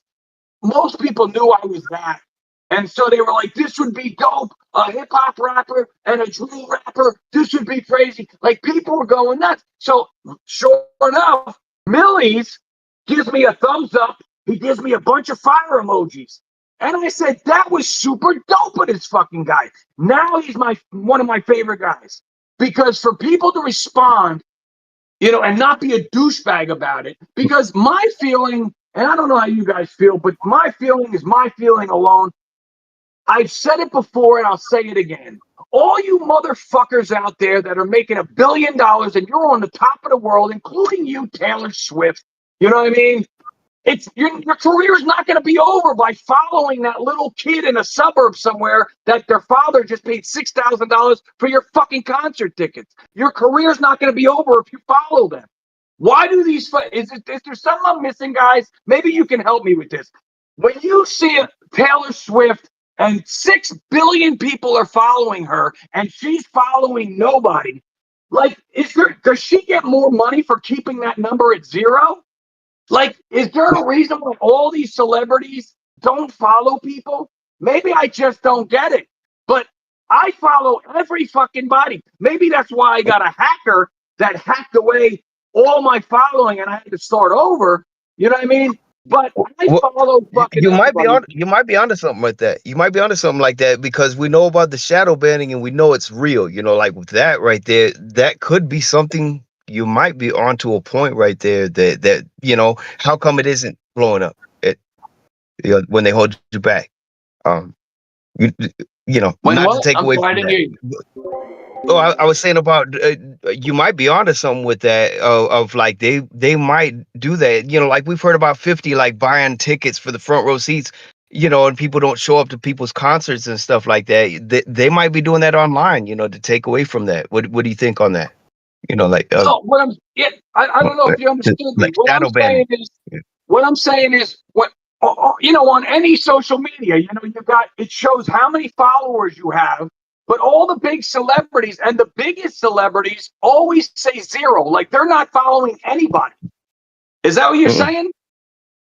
Yeah, well, yeah, in a way, you know, but also like to hold other people back and stuff is what I was meaning too. Was Yeah, see, you I know, don't, maybe, like I said, maybe I don't know enough about this social, maybe, and don't get me wrong, I don't want to sound like the old fucking decrepit, you know, stupid guy, but it never made sense to me, and nothing is ever going to make sense to me why all these people, and Taylor Swift gets up there, and she goes, oh, I love my fans, I could kiss your faces, you made me, I wouldn't be here without you, but you're following nobody. You're following nobody. Nobody. And let me tell you something. I'm a grown-ass man. Grown-ass man. And when fucking somebody like Serch, well, let me just even take it back. When Cool DJ Red Alert followed me, and then for a while there, and I understand he's busy, but for a while there, he was liking, not only liking, but commenting on my, I felt like I saw the face of God. yes, I'm not even kidding. I felt like that I part. won an Oscar and a Grammy. As a matter of fact, that would be worth more to me than a Grammy. Cool DJ Red Alert is like my Messiah. He's my Lord and Savior, without a That doubt. part. You know what I mean? So think about all the people that Taylor Swift, that look up to Taylor Swift. And I'm not even talking about the perfectly healthy teenage girls that gave Taylor her Malibu home. I'm talking about the sick ones, the little kids that have, like my granddaughter. My granddaughter's 10 years old. She needs to have her 10th surgery in another year. You know what I mean? And if somebody like Katy Perry, well, first of all, we're better parents. She doesn't have social media. But if she did, if Katy Perry or Taylor Swift were to fucking follow her, she'd lose her shit. But they fucking keep 0. I don't understand that. That's the same thing when and I feel bad about this, and I'm not throwing shade, but I don't wish anybody any harm. I don't wish them any downfall. But if I had to listen to one more Lizzo speech about fucking how much she loves her fans, and she pours like a fucking Oscar heart-wrenching speech, and she's following nobody. You know what I mean? And then on top of it, I get it. You're showing these kids that no matter what your body frame is, do not be ashamed. You should not be made fun of. And I wholeheartedly, as coming from, like I said, I have a granddaughter that has issues that is it's kind of more cosmetic than anything, but you can tell, at times. You know what I mean? And she knows that it's because of her surgeries. I don't want to say too much because if I let her watch this, I don't want to concept. But my point is, there's a lot of kids like that out there. But instead of that, Lizzo is going to wear a G-string to the fucking Oscars or a G-string to. Let's show these kids that, And on top of showing all these little kids, no matter who you are, let's show these kids that no matter what your message is, if they go to school in a G-string, they're getting their ass beat and they're getting made fun of. Why don't you just fucking let them have their pride message without showing them that they have to be half naked and not appropriate? You know what I mean? And on top of that, you want to tell everybody how fucking much you love your fans, but you're not following any of them. So and I'm not contradicting you, Blatt. And I hope you don't mind me calling you Blatt. It just sounds too bad. You good? Yeah, you good, man. I know it's Blatonio, but no, that's what Dice always calls me is blah. Dice always call me blah. So yeah, there you go. But that's what we all got to work on that together. I really want to know the answer to this. You know what I mean? Because we already know that popularity rules everything in this world. We know that. Shame on all these companies, I mean, and I believe in you pay your dues and you get your dues. And I don't mean to sound like I don't need the Taylor Swift beating down my door. I already had the freaking Eminem thing happen. You know what I mean? But I'm just saying, if she can look me in the eye for what I'm saying, I didn't say her music sucks. I didn't say she's a bad person. I just said I think it's fucked up that she's making $10 trillion. And I also think it's fucked up that she can blatantly lie when these kids are mortgaging their fucking organs to go to their concert. And she looks in the camera and goes, but I can't do anything about it. I swear, I can't control the price. Fuck you. You can't. You're Taylor Swift. You rule the world. They stop in the middle of fucking the Super Bowl just because you're fucking up at the bleachers. So don't tell me, right in the middle of a Super Bowl pass, they'll pan to what her reaction. Just come on, man. Like, give me a fucking break, all right? Like, and it's up, and it's going back, and I think he's got it. But hold on. Taylor Swift says, you know what I mean? It's like ridiculous, dude. Yeah. Like, and you don't follow anybody, and you can't control the price of your tickets. You tell honestly, guys, am I on base here? If Taylor Swift goes to Live Nation, you on point. It brings back memories of like when Dave Chappelle kind of brought up the thing about like 9/11 back in the day with Ja Rule. Remember, he goes, but I wanted to know what Ja Rule think. Like when he goes, like people should just kind of be quiet about subjects. When you're a celebrity, and it was like, if you get what I mean, when Ja Rule. And I didn't see the Dave Chappelle well, that's I mean, like, I feel like if Taylor Swift went to Live Nation or Ticketmaster and said, "Listen, I love my fans," and for the rich people, these moronic, if you ask me, fucking parents that would pay $125,000 just to get a tissue with Taylor Swift on it. I mean, okay, if you got the money, cool. But for everybody else from like, let's just say the 20th row back all the way up, can we keep it to like $200? $200 or $300? Like $6,000? That's insanity.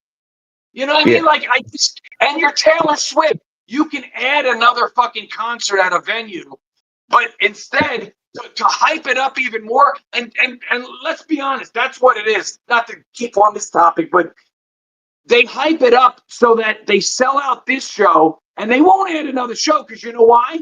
Because they want the Today Show or Good Morning in America to say, hey, we're here with Gladys, who just mortgaged her house so that she can fly her daughter to Denver when they live in LA because they had to see Taylor Swift. What do you say, Gladys? You know? And it's like, we have, and you would think, and I love these fans. I love these supporters. I love them. I could kiss every one of them because I wish I had them.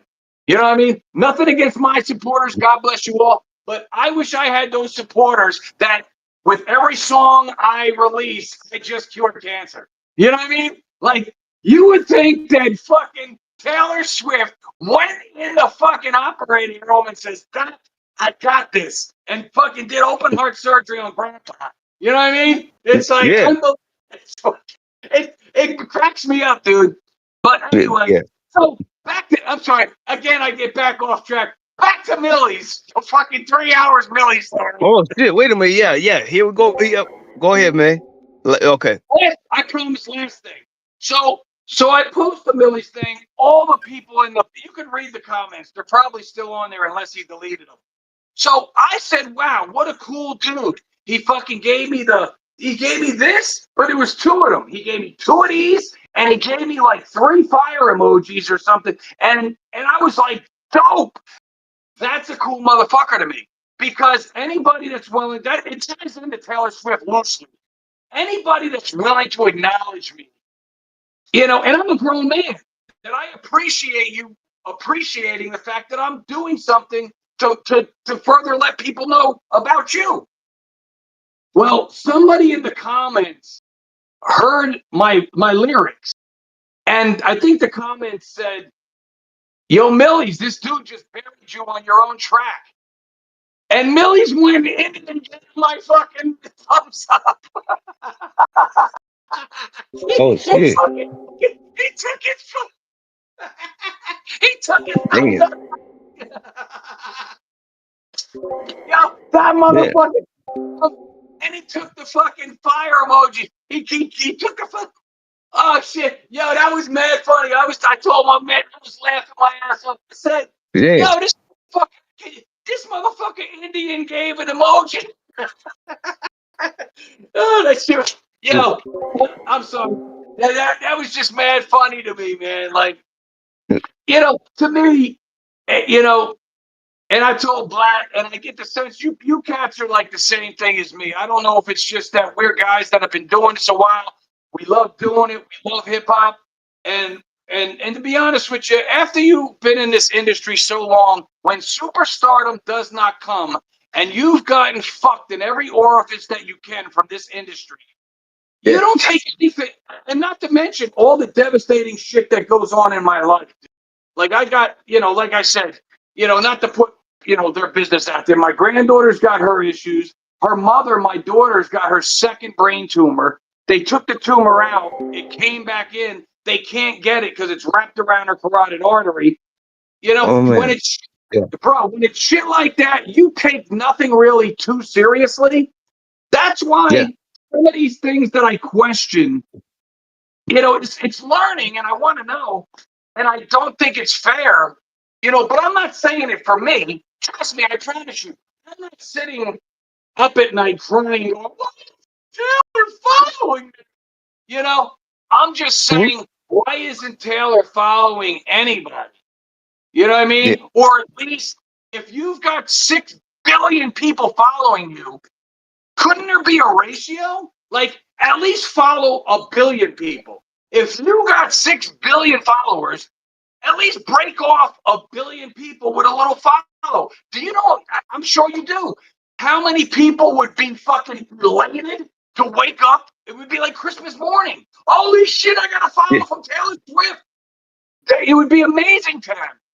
I almost wish I was a hacker, because I would hack into fucking Taylor Swift shit and go to her fans and follow like 1 million on her behalf, just to fucking give them the joy, because, you gotta admit, Taylor's got a real fucking racket going on, dude.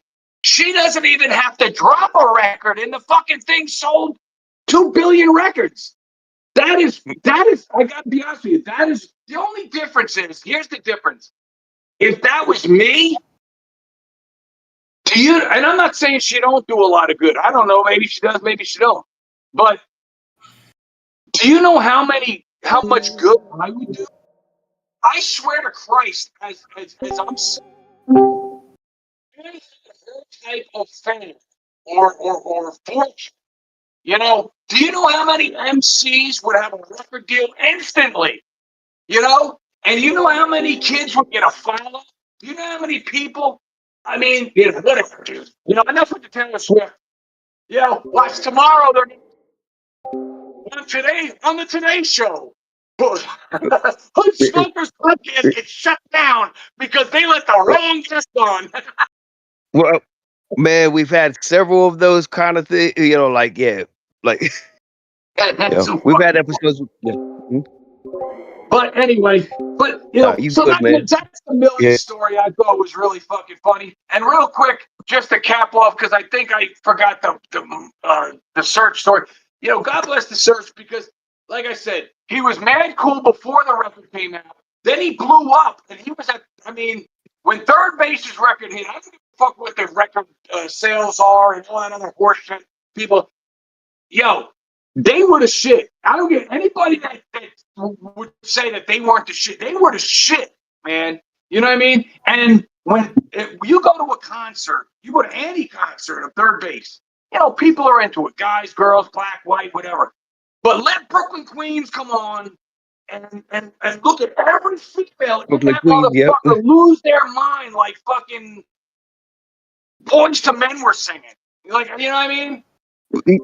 Yeah. To me, that's what I think. Gutta, and like the rest of my team right here with BKX and stuff is that's what we, you know, like when it's done right. You know, like we know the pop, we know, you know, we look at all parts of the culture, but right there is like, yeah, Third Base is that, you know, the inspiration where we appreciated the culture. You know, once you know, I think all four of us can, yeah. You know, and the thing with that was it was what made it even better for me is because I don't know, you know, I don't know the whole. I'm pretty well versed on Serch's history. You know, not every little thing, but I do watch him a lot. I do over the years. I've seen a lot. Anytime I see Serch is on this and Serch is on that, I watch every little thing. I even got like there was, you know. Well, I don't know if I'm going to get into that story because it's another rapper that I guess was questioning Serch's stories and they followed me. You know, I don't want to be a dick and like not tell names, but I'm not, you know. Anyway, another famous rapper, and I don't want to get into shit. I don't want to start shit. But their shit has already started, so I'm not starting shit. Anyway, another famous rapper I reached out to, you know, I didn't know. I swear, I told you, Black, I didn't know nothing about these stories. Like some of the beefs that are going on, I'm oblivious, you know. So There's a lot of them out there, yeah. I reached out to a couple people. I reached out to everybody, all my heroes, and I tell them, you're my hero. And since this guy loves this song, maybe you'll get on board because we need more hip hop artists to stick together. We need more underdogs that rep the culture to be supported. And, you know, even though I've got the history, my history is omitted because superstardom never came. So here's my history. You know what I mean? And anyway, so they said, I love it. I love you. They followed me, you know. So I posted a thing like I often do. I posted a thing and it was saying, you know, my appreciation for Serch, you know, and it wasn't playing the race thing, but I was saying my problem in this whole industry, more than the shady motherfuckers, I don't mean Eminem shady, you know, I mean. Oh yeah. Well, we know you guys are best friends and stuff. We know you guys. Yeah, the people. I don't mean that. I just mean like, yeah, no, you I know. know, Yeah. white people have been the worst to me. Or not even white people. White MCs, white rappers have been the hardest on me because everybody knows. You know, there's one spot for a white guy, and if Mikey Barslow takes it, and this guy's pretty fucking talented, I'm a little threatened. Fuck that guy. You know what I mean? And all of us, to a certain degree, if we're honest, we have that in us. Like, fuck, man, I wanted to get on. How did he get on? to get on. You know what I mean? And if you don't mind me interrupting for a minute, like when we were kind of talking about like, and I bring this up on a couple interviews of the categories that get failed, like it focuses too much on the white rapper thing, whereas like when I said Biz Markie being an influence, not everybody, is the white rapper thing. They see the white rapper thing and they don't realize there's categories. There's like, there are Biz Markies. There's, yeah. Well, that's what we talked about. Yeah. I know what you're talking about. Yeah, and I was always that guy. Like, don't get me wrong. This is what we were saying, Jay. I would never, and I've got some songs that even Mickey would look at and say, this motherfucker's got bottom. You know what I mean? But most of my shit is like people that would listen to it and go, that's my life. This dude is rapping about my life. Relatable. There's no bars in there. Like when you say bars, you want some bars. I got my man down here, this dude Trife Majors. Anybody out there that's listening to this, look up Trife Majors. This motherfucker, I dubbed him when he was like 15 years old. I dubbed him the Prince of Punchlines, or the Punchline Prince. This motherfucker is like, and this is the shame of it. This is another reason, again, what we just talked about. I wish I would make it. Because if I would make it, even though Trife, if you watching this, Trife, you ain't supporting me like you should. No, you ain't. But I'm still here for you because who am I? I'm the plug. But Trife Majors would, and there's other people, I don't want to go down the whole list because I leave people out. But definitely, that's our least favorite. That's our least favorite part of the show is like asking for the shout outs, man. So that's well, easy. Mine will be easy because I don't give them. Because it would be a listless song because I have to. It's in my heart. I have to start with people around my area because nobody supports each other in the area. We are cursed. Do you know how many Nazes and everybody can say, come on. I swear to you, you know how many Nazes, how many Big L's, how many, probably in every town. You just don't hear about them. You know what I mean? But Trife Majors, you know what I mean? Yasin is another one. You know what I mean? Lonnie Carter is another one. Like, bars. You know what I mean? Send them our way too. Send them our way, like for real. Like we want to like build. Yeah. Rick, my man Rico Sama's got some bars. King. King Ramsey's. My man. 50 grand. King Meek. He's still one of my favorite dudes. Like when I listen, if you guys can, I know it's just this demo, and I'm gonna clear it with him or whatever. But I'm gonna get that professionally done one day. Like I said, we're gonna amp it up. We're gonna release it. It's called right now it's just the Jinx, and there's six or seven songs we did.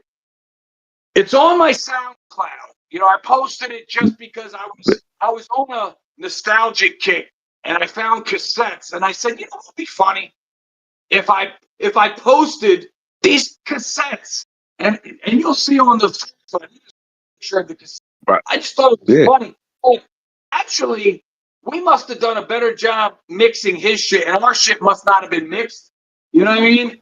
Because his sounds not too bad. Like if you got a really good system and could turn it up, it might be normal level. Mine is a little low because it's coming off a cassette and it didn't do well. But his, not so bad. But I'm telling you, you listen to this dude, knowledge his lyrics, and keep in mind, he wrote that shit like back in fucking like 90 something. In early 90s, he wrote it because we recorded it in 93, and it was like around 94 or 95. We got it out, I believe. Anyway, just listen to the shit. You know what I mean? So, I'm not. Yeah, definitely. Keep it, y'all. Yeah. I just wish that I could. I honestly, from the bottom of my heart, and I always say to people, everybody does. They give that ultimatum. Well, if you don't follow me, then fuck you. You know what I mean? And I always say that. But I'm always like big-hearted, and I love hip-hop too much. All right, so you don't follow me. Shame on you. Because if I ever make it and pull you in, I hope you feel guilty when I pull you in and give you a record deal. Or better yet, if I get on and I do a major show, where 60,000 people, and I have you open for me, and that's an opportunity in itself. Like, I hope you feel a little guilty, you know what I mean? But that's not why I do it. But because I have been supporting people in our area forever since I've been here, and that's what I started to say. When you're one of the first, you know what I mean? Again, late 80s, you know what I mean? Like, and then I got with my man, and then took it over from here. Like, we were here before that I know of. You know what I mean? The Necros, before the Atmospheres, before the R-rated Rugged Mans, before we were kicking around, just like Serch and them. Now, I'm not saying all together. They were probably rapping much more, but I'm talking about that they released anything, even a demo on the street, that you would know about it. Like, people are getting too technical. They're like, you said you were first, early 80s. I started rhyming in 5th grade, and I got the fucking thing to prove it. I'm not talking about that, you fucking jackass. I'm talking about when you went to a studio, and if anybody, you have to be an NC from back then to know. You know what I mean? When you started getting a little bit full of yourself with that dope shit you just recorded, and it wasn't even ready yet, but you're making copies and giving it out to everybody. I'm talking about that point. You know what I mean? Because, and I'll take the credit. Like, so when you're watching and you're studying, I'm a student. I'm watching. So I saw when R.A. the Rugged Man came out. Actually, my man that I told you about that was connected, he had a copy of an album that R.A. the Rugged Man was supposed to put out. But I don't know what happened. You have to ask, if you ever get R.A. on here, ask him what happened to the missing album. We've reached out to him. Yeah, we haven't had him on yet, but we've reached out to him. Yeah. Mean, if you can, hopefully you can. I love that dude. I've always loved that dude. But he's another dude that no matter how many times I even spam him, because I spam the shit out of him, I'm not going to lie. R.A., I'm sorry. I'm just trying to get your attention, bro. Like, if you just look at that, all you got to do is look at the DMs, bro. That's all you got to do. Then once you look at it and see, I've been in your corner for 40 fucking years, maybe you'll follow me. You know what I mean? Like, that's a commitment. You know what I mean? That's not a little time. I've been in that motherfucker's corner for 40 fucking years, man. Like, when you're and I don't want to sound like one of these people that are following Taylor Swift, but like, when you're following and supporting people that long, don't you think you're entitled to like a follow? I'm not talking about a personal engraved, come over to my house and have dinner. I'm talking about a follow on. Well, if you guys have been like bumping shoulders enough, I kind of see what you mean. Like, they know who you are and stuff like that. Yeah, come on, like, it doesn't hurt. I don't know about bumping shoulders, but I'm definitely bumping fucking spam fucking messages. Bumping spams, yeah, bumping spams. I got you. I'm definitely bumping the reply button on all these fucking.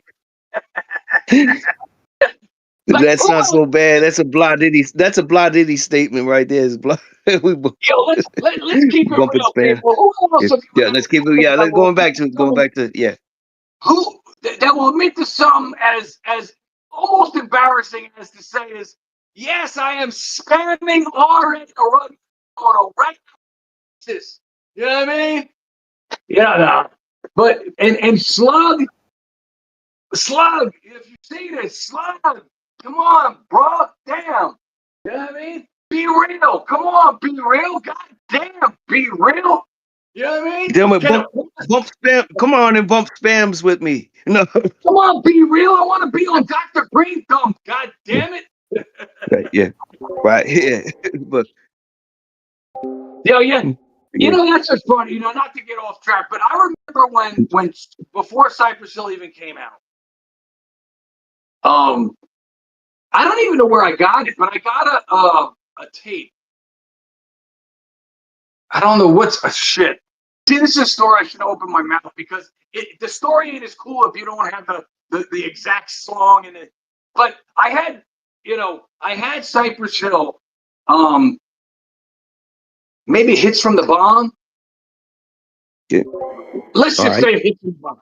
It was Hits from the Bomb, yeah. and fucking, and I was playing it for everybody. Nobody heard of him. Like, none of my friends heard of him, you know? And I was playing it for everybody, and they were like, what the fuck is this, dude? Because we didn't want to play, you know, come on, thinking back, you know? Yeah. Smoke to creep, then sleep, you know what I mean? You get what I'm saying? Mm-hmm. Like, it was like, Yeah. that was a thing. And they were, you know, they were, I love them. I love those guys. And I actually met, wow, that's a strong word, me. I fucking said what's up to Be Real one time, and he asked if I wanted a picture. He asked if I wanted an autograph. He said, "So you're good?" Like he wanted to give me something. You know what I mean? Like, yo, you go pick. I was like, nah, because I didn't have nothing to take a pic with, man. You know what I mean? I had my Yeah, no, I feel you. Yeah. at the time I had my 5-pound fucking Nokia phone in my pocket, and remember when cell phones came out? Them motherfuckers were heavy as hell, weren't they? Yeah. And pull your pants down.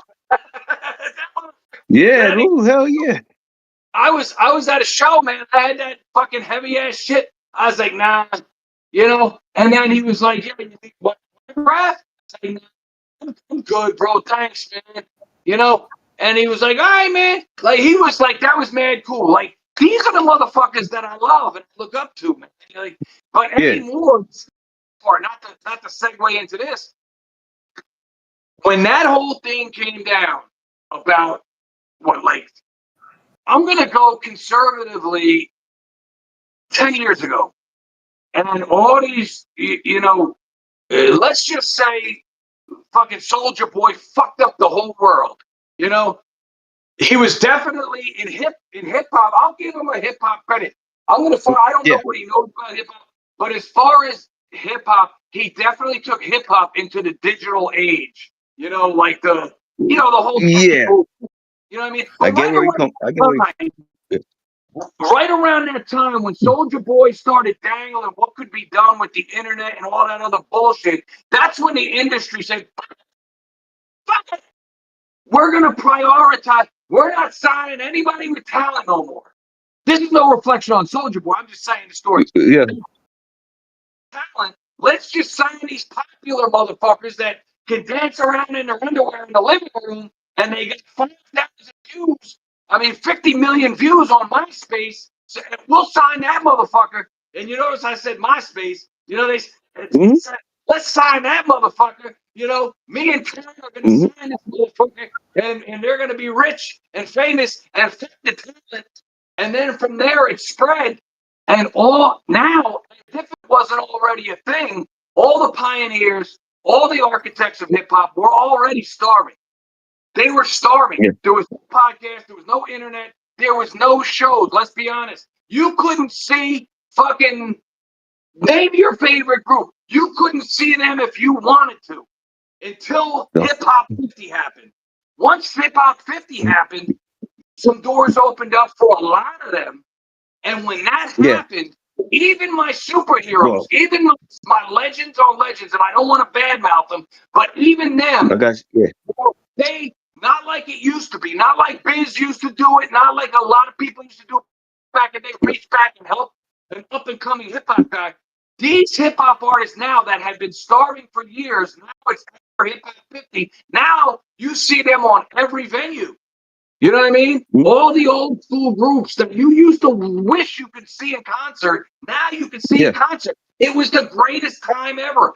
I went to every concert. Like, ask my man if he's still on here. We must have gone to I don't know how many fucking concerts are on Hip Hop 50, and they were getting my fucking $200 every fucking time. Boom, boom, boom, boom. I can see the Crash Crew. I can see DJ Jazzy. Yeah, man. You know, I can see Cool G Rap and fucking see MC Shan. What? Are you kidding me? And MC Shan, it was the most bananas time. I mean, I actually, you can see the pictures. I actually, because I met her once, years in the beginning of my career, in the beginning of my thing. I met, who was it? Who was that? Sha Rock. MC Sha Rock, like the first MC, female MC. I met her at another function, a Hip Hop 50 function, and it was awesome. Like, and it was, I met Roxanne Shante a bunch of times, but I met her again, and it was mad cool. Then she did a drop for me. It was the greatest time ever. But now, after that happened, it was great, and I'm so happy for them because, like I said, even when I can't be, I'm glad other people are winning. So I'm glad that Roxanne Shante is eating every day with Rock the Bells Radio and got her podcast. But can I get on?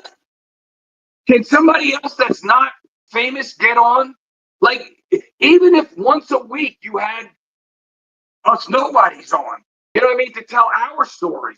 You know what I mean? Yes, yeah. I have love for hip hop culture. Yes, I do have some hip hop history, but it has been omitted because I got blackballed because the powers that be wanted their white boy to eat. They didn't want me to eat. So I got fucking blackballed. You know what I mean? You know, and then on top of that, I have the curse. Some people, like we said, some people got the smooth sailing. And if they hit a couple rocks along the way, they just plug right through. My life, I swear to you, and this isn't the cue to violins. You know, I swear, I'm not looking for, you know, but my life from day one has always been dark sky and rocky roads. Can never catch a break. Ever. Like, ever in life can I catch a good break. You know what I mean? Like, gotcha, yeah. And I'm not talking about before you, not that you guys would say it, but some people go, but you're breathing and your family's breathing. Well, everybody's fucking breathing. I'm talking about besides that break of breathing, I don't catch a break like these people, like, and I'm not saying they're bad people, but I can only assume half of them are probably degenerates. You know what I mean? All these people you see on the internet throwing stacks of cash in your face, getting on a yacht, and I don't care if it's staged or whatever, looks like they're living a pretty good life full of breaks. You know what I mean? Like the effect it's having on all of us regular people. Yeah, I see what you mean with the effects. Is that what you're getting at? It's like the effects it's leaving. You know, like No, I'm not saying the effects. I'm just saying I and not just me. So when I say I mean people in my boat. No, I mean about everybody too. Yeah, like everybody. I'm talking about legitimately good people that would give you the shirt off their back. They truly would. If they had $10, they'd give you $5 if you needed it. You know what I mean? Like the type of people that, and my man will vouch for this. We're the type of people that we were driving blizzard to North Carolina one time. Me and my man Center. A blizzard. We were fucking driving blizzard. We could have minded our fucking business and plugged on right down the road. But this motherfucker gets all in the snow. So we said, you know what? Let's get over and let's push this motherfucker out the snow. You know what I mean? And this motherfucker peeled out and fucking mud went everywhere. Fucking, you know what I mean? Like that's how we are. You know what I mean? We'll give you the shirt off our back. I'll give you the money out of our pocket. And we don't do it for anything.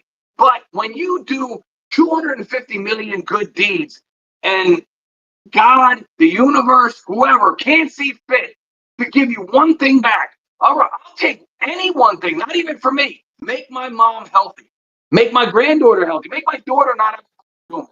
If that means I never get to be, you know, an entertainment success, okay, fine. If it means I never get an acting career, okay, fine. If it means I never win the lottery, okay. But I don't even get that. I get more bad luck tomorrow. My fucking car will break down. And then and not woe is me, but I know, and I'm sure you guys know too, a dozen or more people that are in the same boat.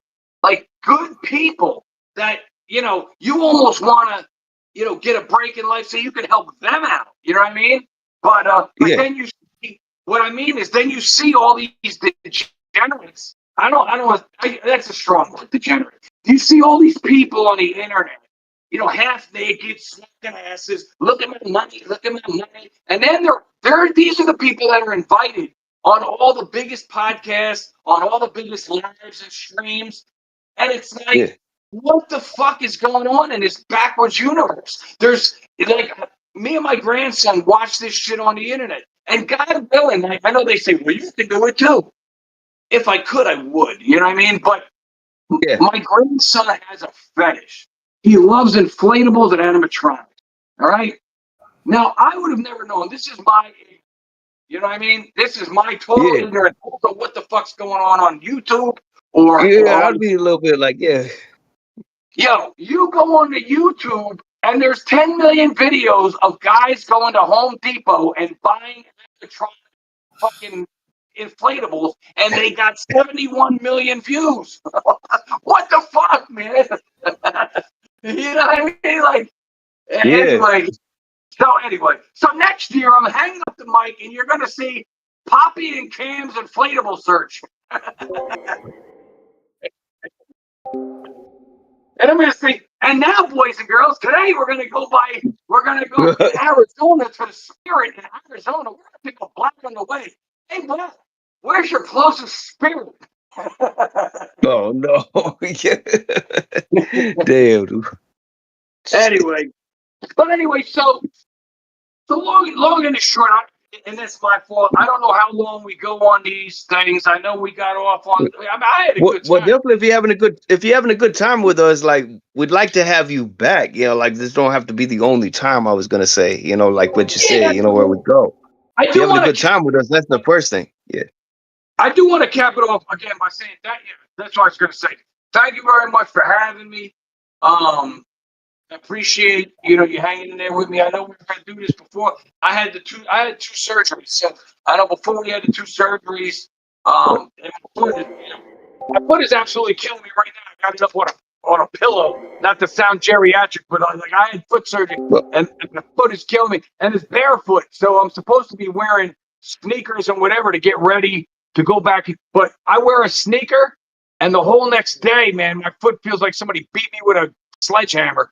But anyway, so we appreciate you having me on. I do want to tell everybody, I'm sorry for ping ponging all over the place.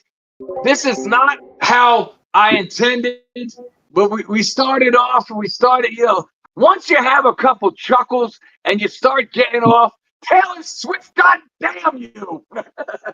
Yeah, my brother. Yeah. Going back to hip hop for a minute. It was like, like with that, you know, and being held back on different things. We, if you don't mind us bringing up things as far as beef or something like that, we've had our own beef which was kind of interesting how we got dragged in. If you wanted to discuss, like, you know, like famous beefs, do you think it helps promote you? Because like for our situation, we dealt with how do you feel about Talib Kweli? Because we had kind of a run in with Talib Kweli on our team. Does it hold you back, or do you think it holds you back, or it promotes you, or is it kind of hit or miss? I think it 100% depends on who it is and who you are. You know, and to be honest with you, how, you know, only putting myself into that question with what happened to me with the black ball, I think it's who you are, who the person is you got the beef with, how famous they are, and how threatened they are by you. You know what I mean? Because that makes all the difference. But if you're relatively known, and at least not even relatively known, but if you have any way to get your side out to the world, you know, like, and I'm not talking, I know you got a podcast, you know, but I'm talking about, put it this way, you've got your podcast and it's good, it's growing. I support it all the way. I hope we get the next Drink Champs here. You know what I mean? But everybody starts somewhere. But you're talking Talib Kweli. So now you've got your platform and he's got every platform. You know, if it got to that. I don't know if it got to that. But if it got to that, what? If he did go on all those other platforms and he said, yeah, fuck them guys. This is this and that and this and that. These fucking podcast guys fucking, you know. I think Gutta will tell you right now, like, what kind of did for us. Yeah, but yeah, real good. If you want to tell him, like, it seemed like he was kind of secretly a fan, wouldn't you say, Gutta?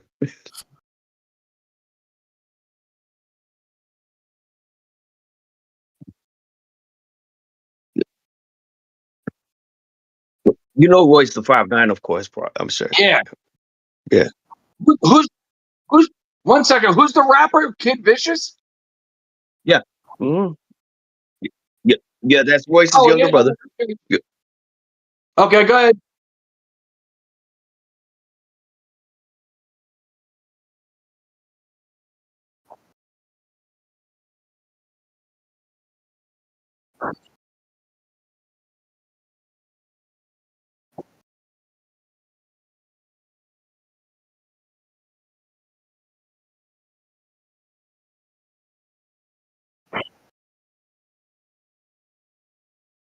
All right.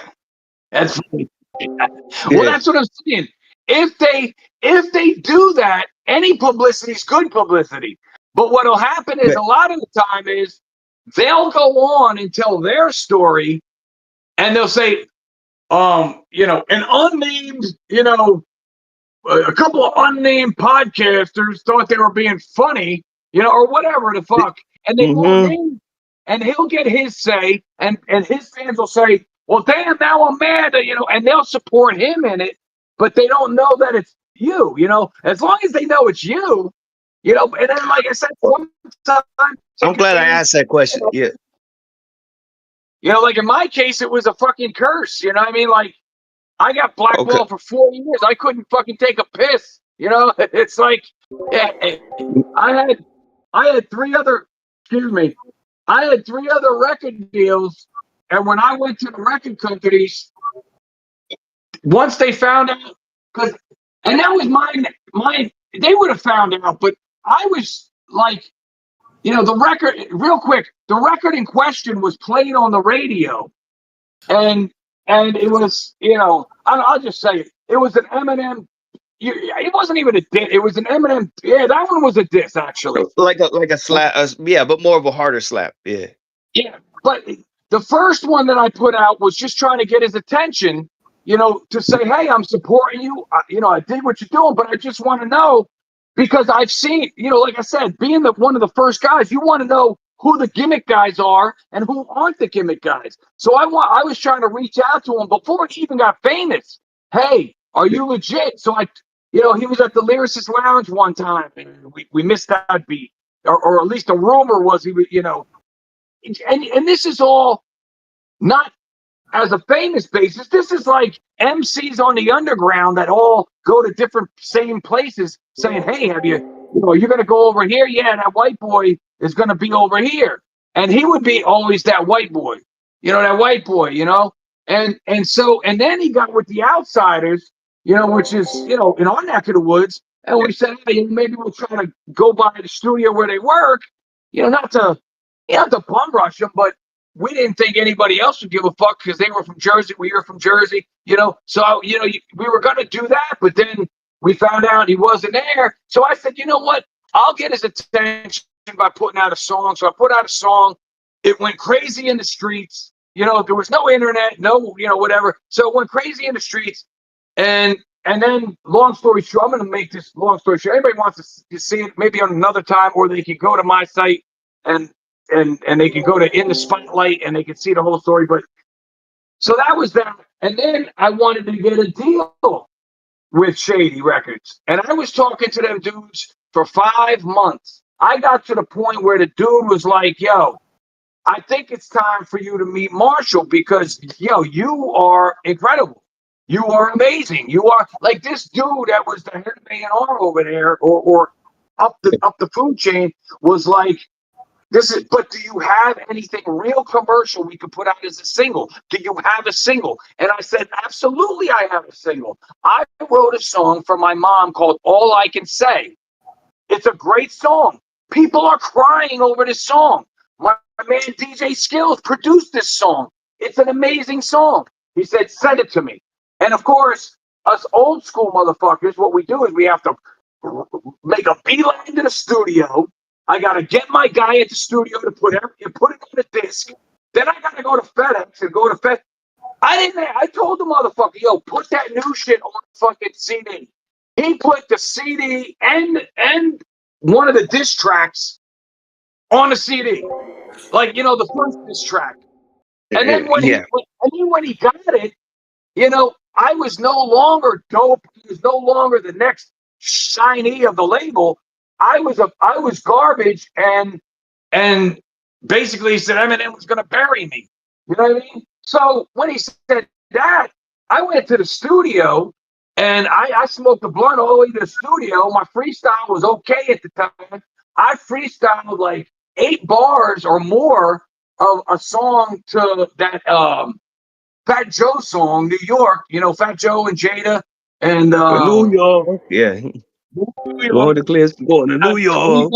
Because this is New York. Well, anyway, New so York, New York.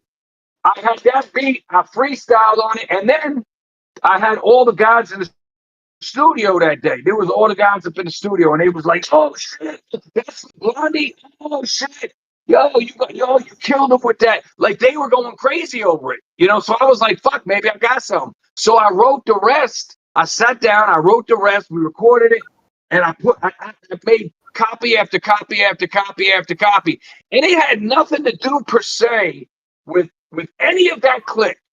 50s, I mean, Eminem, none of them. It had to do with his A&R that needed to shut his fucking mouth and just understand that people make mistakes in life, you know? And if I could explain what that first song, that was technically a diss song because Benzino ripped off the main lyrics in it and ran with it for 20 years. You know what I mean? Fucking, you know, I put out, it was called Shady Biz in the streets, and it got everywhere. To where a popular radio station took it, played it, and then 2 months later, Interscope or somebody called there and said, if they don't pull that shit right away, if they ever play it again, they'll never see an Interscope record artist on that radio show ever.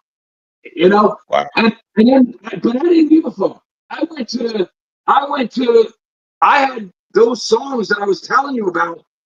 I wasn't just betting on Shady. You hedge your bets. I was sending them out to everybody. And what I did at the time is I got to know all the receptionists. So to make sure it landed on somebody's desk, I'd say, "Yo, is Yvette there?" And I would send her a gift card to Ruth's Chris Steakhouse. And then the next one, I would send flowers and maybe some edibles, to make sure I got it. And they did get them, 3 different record labels. I had my meetings. I went there, and now I'm thinking, hey, man, I had a popular record opening up a popular show for 2 months. I wasn't thinking the politics. I sat down, and all 3 of those labels said, "We can't deal with you. Kick rocks." And that's the way it was for 4 years. Everybody that liked my stuff, the minute they found out who I was, they said, So sometimes it's good and sometimes it's bad. But to answer your question, you got to. Yeah, that's why I had to ask you. Yeah. What? Yeah, no, that's what I was saying. That's why I had to ask you on that question, like if it boosted or if it held back or if it was a mixture of both. That I'm glad. Yep. It fucked me up. It fucked me up. And the funny thing about it is that's the whole thing in a nutshell. To this day, it's not for any other reason. To this day, you know how when he and here's what really fucked me up even more. And this is what's funny about hip hop cats or whatever. When that whole shit went down with MGK and Eminem, and they went back and forth, and that was all the talk. You guys, it was all the talk. So it really did. It kind of hurt MGK a little bit, but it really didn't. I think it helped him in that case because now the name drop. Now at least the record is heard, and both parties know what's what. And Eminem told his side, and fucking MGK told his side. And I couldn't tell anybody my side. He just had his powerful conglomerate come down on me like a ton of boulders, and that was it. Yeah. Mm-hmm. Yeah, I mean, so that was that. You know what I mean? So it's like, and that could have been part of the angle why he responded to him. Maybe could be, but the whole thing is when that went down, And again, my thing was years ago, and it was dead. And trust me, I wasn't scared. I'll stand by what I did, but I do have reasons. And this is hip hop. I mean, for Christ's sake, Eminem, how many people did he fucking diss? Sometimes he even picked the fight. So if he can't get why, I did what I did, then he don't love hip hop. You know what I mean? Because what I was going to say, what I wish would happen is when MGK and that went down, somebody found those records I made 20 years ago, and they digitized them and they put them on the internet. You know what I mean? And now other people were hearing them. And it didn't get millions, but it got like 60,000 views or 50,000, whatever. So it did bring eyes. It did bring eyes. It did bring eyes to it, and they were listening to it. And some people liked it. Most people, because Eminem is now Eminem, and he's got that army in him. I got you. Yeah. They kind of were coming at me. But even still, there was a lot of hardcore Eminem people that actually joined me. They said, "Yo, I like you, man. I think you're dope."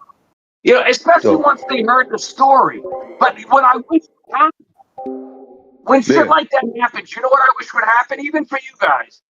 I wish that fucking on People's Party, Talib Kweli would have said, "Hey, my next guest is the Hood fucking Smokers podcast, guys, and we're gonna talk this shit out." And same thing with how Eminem had his own interview set up with Sway. All the questions, everything was all lined up, you know, so it seemed like a seamless interview. It was all set up from top to bottom. You know what I mean? I wish, like, not for nothing, for all the good and support that I've lent for Eminem over the years, I wish he would, you know what? Let's talk about this shit, what happened.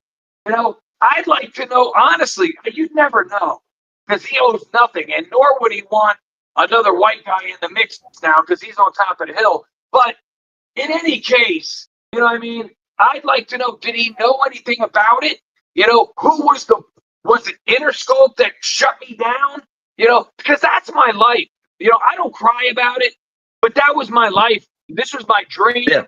And yeah, I said what I said, but this is hip hop. You know, when hip hop is like hip hop's like a fight. It is like a fight. Hip hop is. Yeah.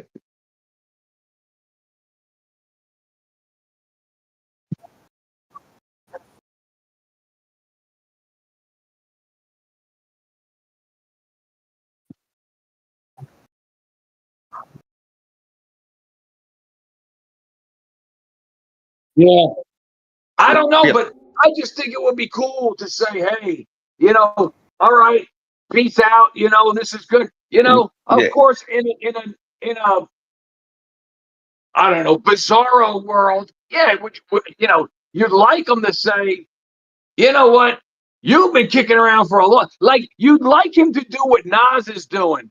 You know, you'd like Eminem to say, you know what, I'm going to show you that I like hip hop and I like, you know, we're going to put out your record. You know what I mean? Like, you know, that would be pretty dope. You know what I mean? But at the very least, I'd like to, you know, because I lost 4 years of my life, and I'm not crying over spilt milk. Yeah, and hip hop stuff happens.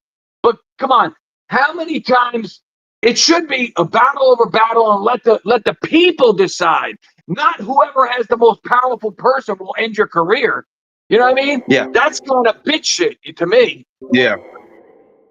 No, that's why I wanted to bring that up a little bit, you know, because I wanted to show, you know, it works for and against. That's why I felt it was like, that's why I addressed it the way I did too. Yeah. Everybody out there would follow at Mikey Barslow. We are rebuilding now. I just want to let everybody that's been hanging out with us, we finally got rid of all traces of the hacker that destroyed my social media.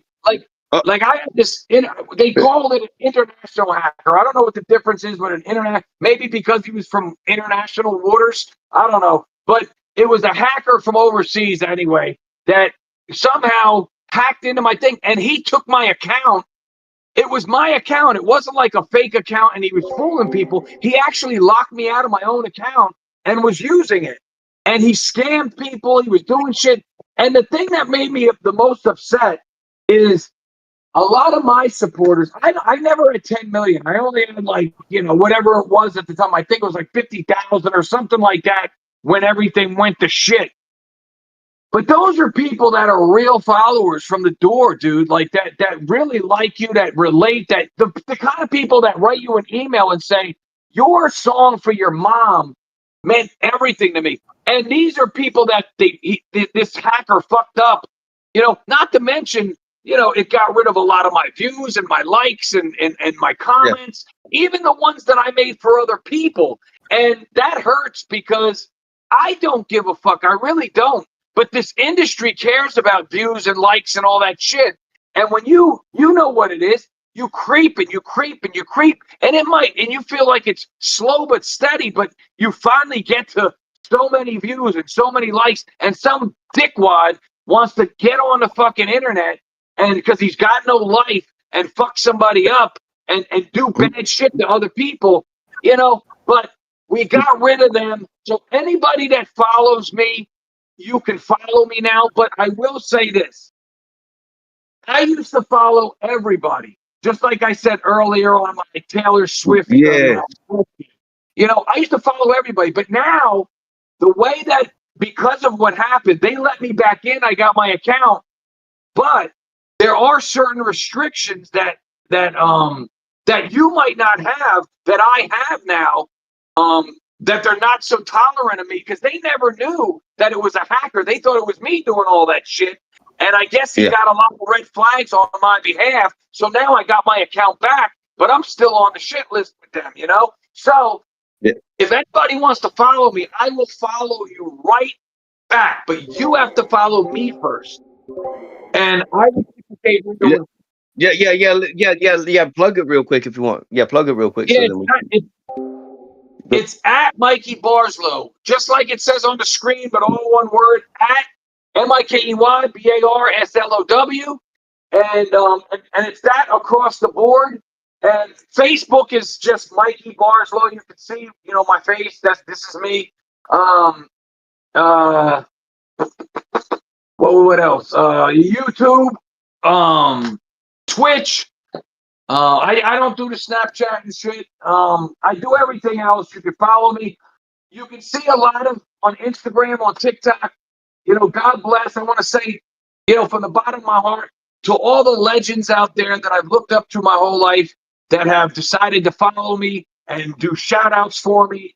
And my assistant called you and said, listen, this is what happened. And you immediately either remembered me a little bit or you said, you know what? I'll take a listen. You listened to Rich Man's World and decided to go ahead and give me a shout out. I appreciate all of you from the bottom of my heart. And I say this cliche, to me it's cliche now because I say it all the time. It means worth more than a Grammy to me. And MC Serch, the message that you gave me, and I'm not going to read it, whatever, man. It meant everything to me.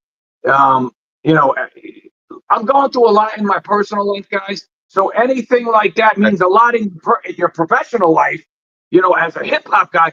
But when you just need, like I said, that one little break, that one person to say, hey, I'm there for you. Serch was that, he gave me that message, man. And I appreciate you, Serch. And like I said, I got a lot of stories of Serch. I know we're going to shut it down now. I did want to get to the one. Much love for Serch also. Like he's mentioned us a couple times, man. That's dope. Like, I mean, definitely if you got a close relationship with him, send him our way too. Like let him know. I wish it was.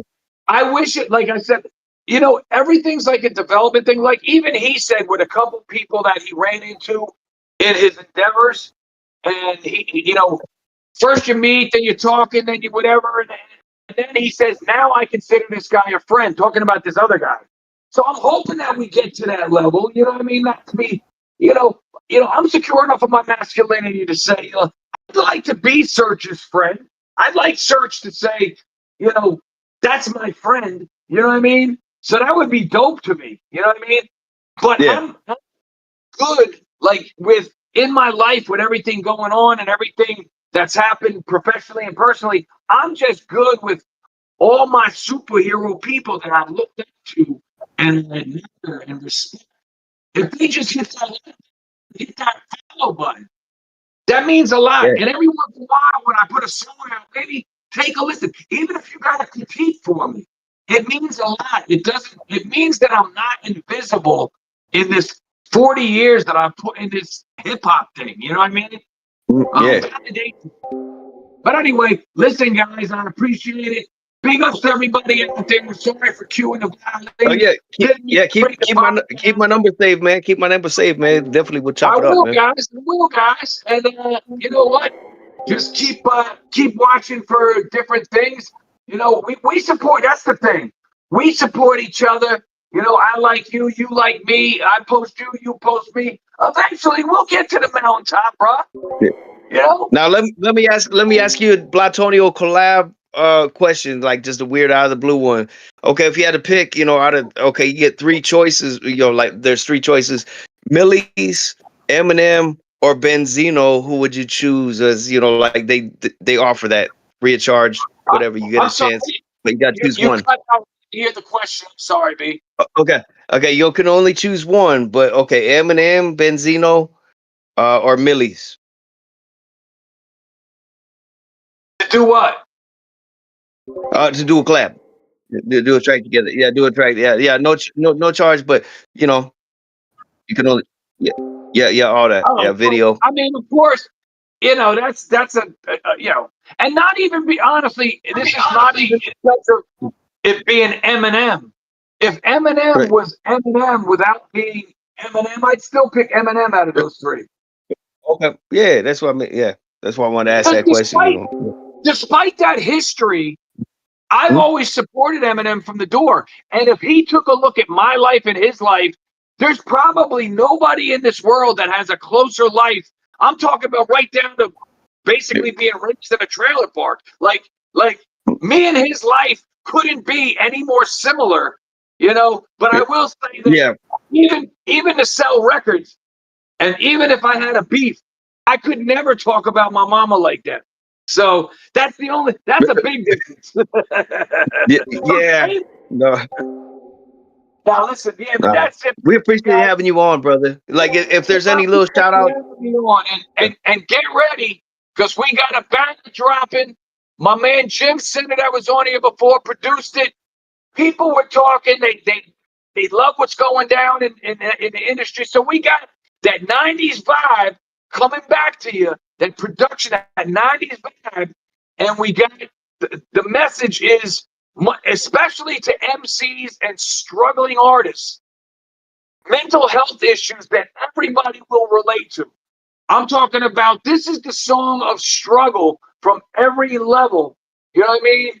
It's called Terminally Stressed, and everybody should relate to it. If you're an MC in this industry that has never made it and you say this shit is whack, then you're a liar. And bigs up Yeah, to Jim facts, Center right. on the production. Bet. Well, thanks All for right, coming guys. on, homie. Yeah, man. Woo! Yo, one more last thing. Oh yeah. One more What's up? last thing.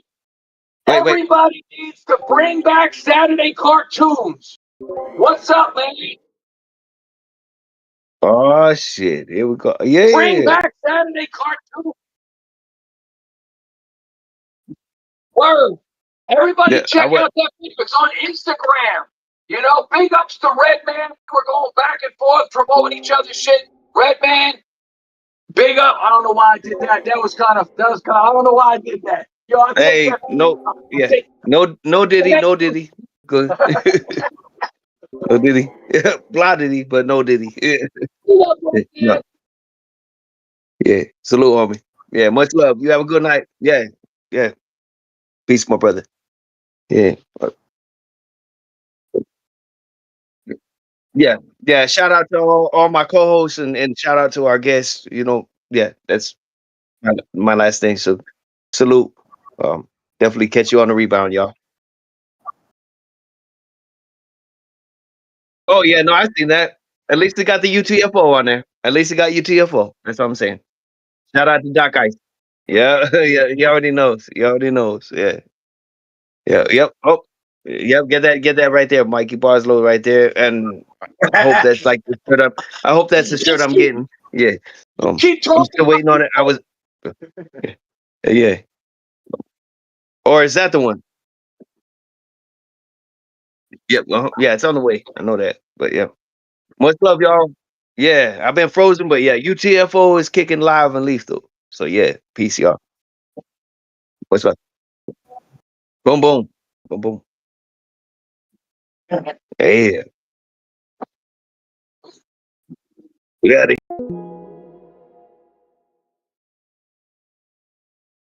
Find out the ganjas. Good evening. It's It's time. Yes. On behalf of the Hood Smoker Podcast, we would like to say, as the list of legends keeps continuing to go on and on and on, we keep the questions strong. Other platforms stir the pot, you don't have to take that. Other platforms do that every, you don't have to take that. Get your smoke, get your drink, get all your cake snacks, and get ready for the Hood Smoker Podcast. Welcome. Welcome. Good Smokers Podcast on Wednesday and Saturday night. Gutta and brotherkingx and Blatonio Todd. Good Smokers Podcast on Wednesday and Saturday night. Gutta and brotherkingx and Blatonio Todd.